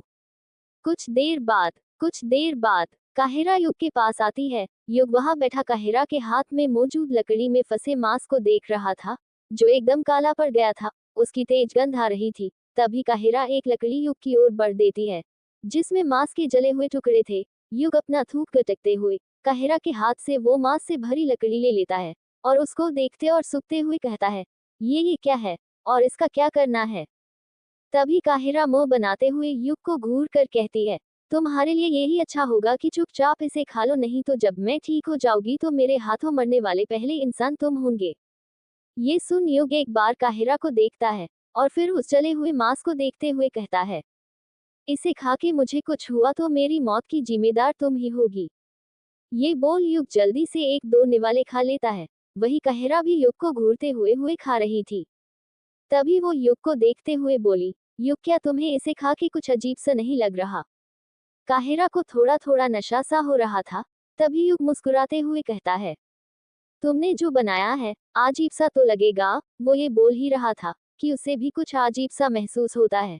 तभी वो काहिरा को देख कहता है, तुमने इसमें क्या डाला है, मुझे दिखाओ। तभी काहिरा कुछ सोचते हुए वहां से एक शीशी लाके दिखा देती है, जिसे देख उसके मुंह से खाना बाहर आ जाता है। उसे खांसी आने लगती है। उसके हाथ में मौजूद मांस से भरी लकड़ी नीचे गिर जाती है। युग को अजीब सी हरकतें करते हुए काहिरा युग को घूर कर बोलती है, क्या था इसमें, जल्दी बोलो क्या था इसमें। ये बोलते हुए उसकी जुबान लदहखड़ा रही थी। तभी युग अपना हाथ सिर के पीछे रखते हुए झूठी मुस्कान के साथ कहता है, ये एक दवाई है। ये सुन काहिरा शक भरे लहजे में युग को देखते पूछती है, कैसी दवाई? तभी युग सिर नीचे करते हुए धीरे से कहता है, कामोद्दीपक औषधि है। ये सुन शर्माते और गुस्सा करते हुए युग से कहती है, तुम गंदे आदमी, इससे अपने पास क्यों रखा है? मैं यहाँ नहीं रह सकती, मुझे यहाँ से जाना होगा। ये बोल काहिरा वहां से बाहर जाने लगती है। तभी युग काहिरा का हाथ पकड़ उसे रोकते हुए कहता है, रुको, तुम बाहर नहीं जा सकती, वहां खतरा है। और फिर मजाकिया लहजे में कहता है, उनमें से कुछ जानवरों की दिलचस्पी इंसानी लड़की में भी होती है। काहिरा युग के सीने से लगी हुई थी। वो धीरे से बोली, यहाँ बाहर से भी ज्यादा खतरा है। ये बोल वो सीधा युग के होंठों पर अपने होंठ रख देती है और युग को चूमने लगती है। युग खुद को रख रहा था, पर दवाई का असर उस पर भी था, इसलिए वो ज्यादा देर खुद को रख नहीं सका और वो भी काहिरा को वापस चूमने लगता है। कुछ देर बाद वो दोनों बिस्तर पर नजर आते हैं। दोनों के शरीर पर कपड़े नहीं थे। तभी युग वहां से उठकर बाहर की ओर चला जाता है। उसने सिर्फ पैंट पहन रही थी, ऊपर का हिस्सा बिना कपड़े के था। वो बाहर झरने के नीचे बैठ जाता है। काहिरा अभी भी अंदर बिस्तर पर बिना कपड़ों के लेटी हुई थी। उसकी आंखों में हल्के आंसू थे। दूसरी ओर युग अभी भी झरने के गिरते पानी के नीचे बैठा था। उसकी आंखें बंद थी कि तभी उसे अपने बिना कपड़े के सीने पर हल्की चुभन महसूस होती है। वो जैसे आंखें खोलता है, उसे सामने काहिरा खड़ी दिखाई देती है, जिसके चेहरे पर गुस्सा था और उसकी तलवार युग के सीने पर तनी हुई थी। तभी युग पछतावे से भरी आंखों से काहिरा को देखता है, मानो उसकी आंखें कह रही हो कि तुम्हारे गुस्से को जिससे शांति मिले वो कर लो। काहिरा बहुत कोशिश करती है, पर उससे युग पर वार नहीं किया जाता है। उसकी आंखों में आंसू आ जाते हैं और वो आंसुओं से भरी आंखों से वहां से जाने लगती है। तभी युग उसका हाथ पकड़ अपने पास खींच लेता है और उसे अपने सीने से लगा प्यार से उसके सिर पर हाथ फेरने लगता है। दोनों झरने के पानी से भीग रहा थे। इस समय कोई उस लड़की को देख के ये नहीं बोल सकता था कि वो एक पृथ्वी मंडल की योद्धा है। दूसरी ओर युग और काहिरा जिस गुफा में थे, उसका पता नील पक्षी को पता चल गया था। वहां बहुत से जानवरों ने उन्हें घेर लिया था। उनके पास लड़ने के अलावा को चारा नहीं था। तभी काहिरा गंभीरता से कहती है, युग मैं इन्हें संभाल कर रहती हूँ, तुम यहाँ से भाग जाओ। काहिरा की ये बातें सुन युग गुस्से से बोला, तुम एक योद्धा को कायरता दिखने को बुला रही हो। तभी काहिरा समझते हुए कहती है, मेरा मतलब वो नहीं था। देखो तुम किसी को मारोगे तो चोटें तुम्हें ही लगेगी, इसलिए बोल मैंने इसे जाने को। ये सुन युग आगे बढ़ते हुए कहता है, इन सभी को मैं संभाल लूंगा, तुम जो उस नील पक्षी को संभालो। तभी काहिरा हाँ में सिर हिलाते हुए कहती है, ठीक है, पर वादा करो कि तुम किसी जानवर को जान से नहीं मारोगे। मैं वादे में नहीं मानता, क्योंकि वादे ही अक्सर हमें झूठ बना देते हैं। ये बोल युग गंभीर चेहरे के साथ वहां से चला जाता है।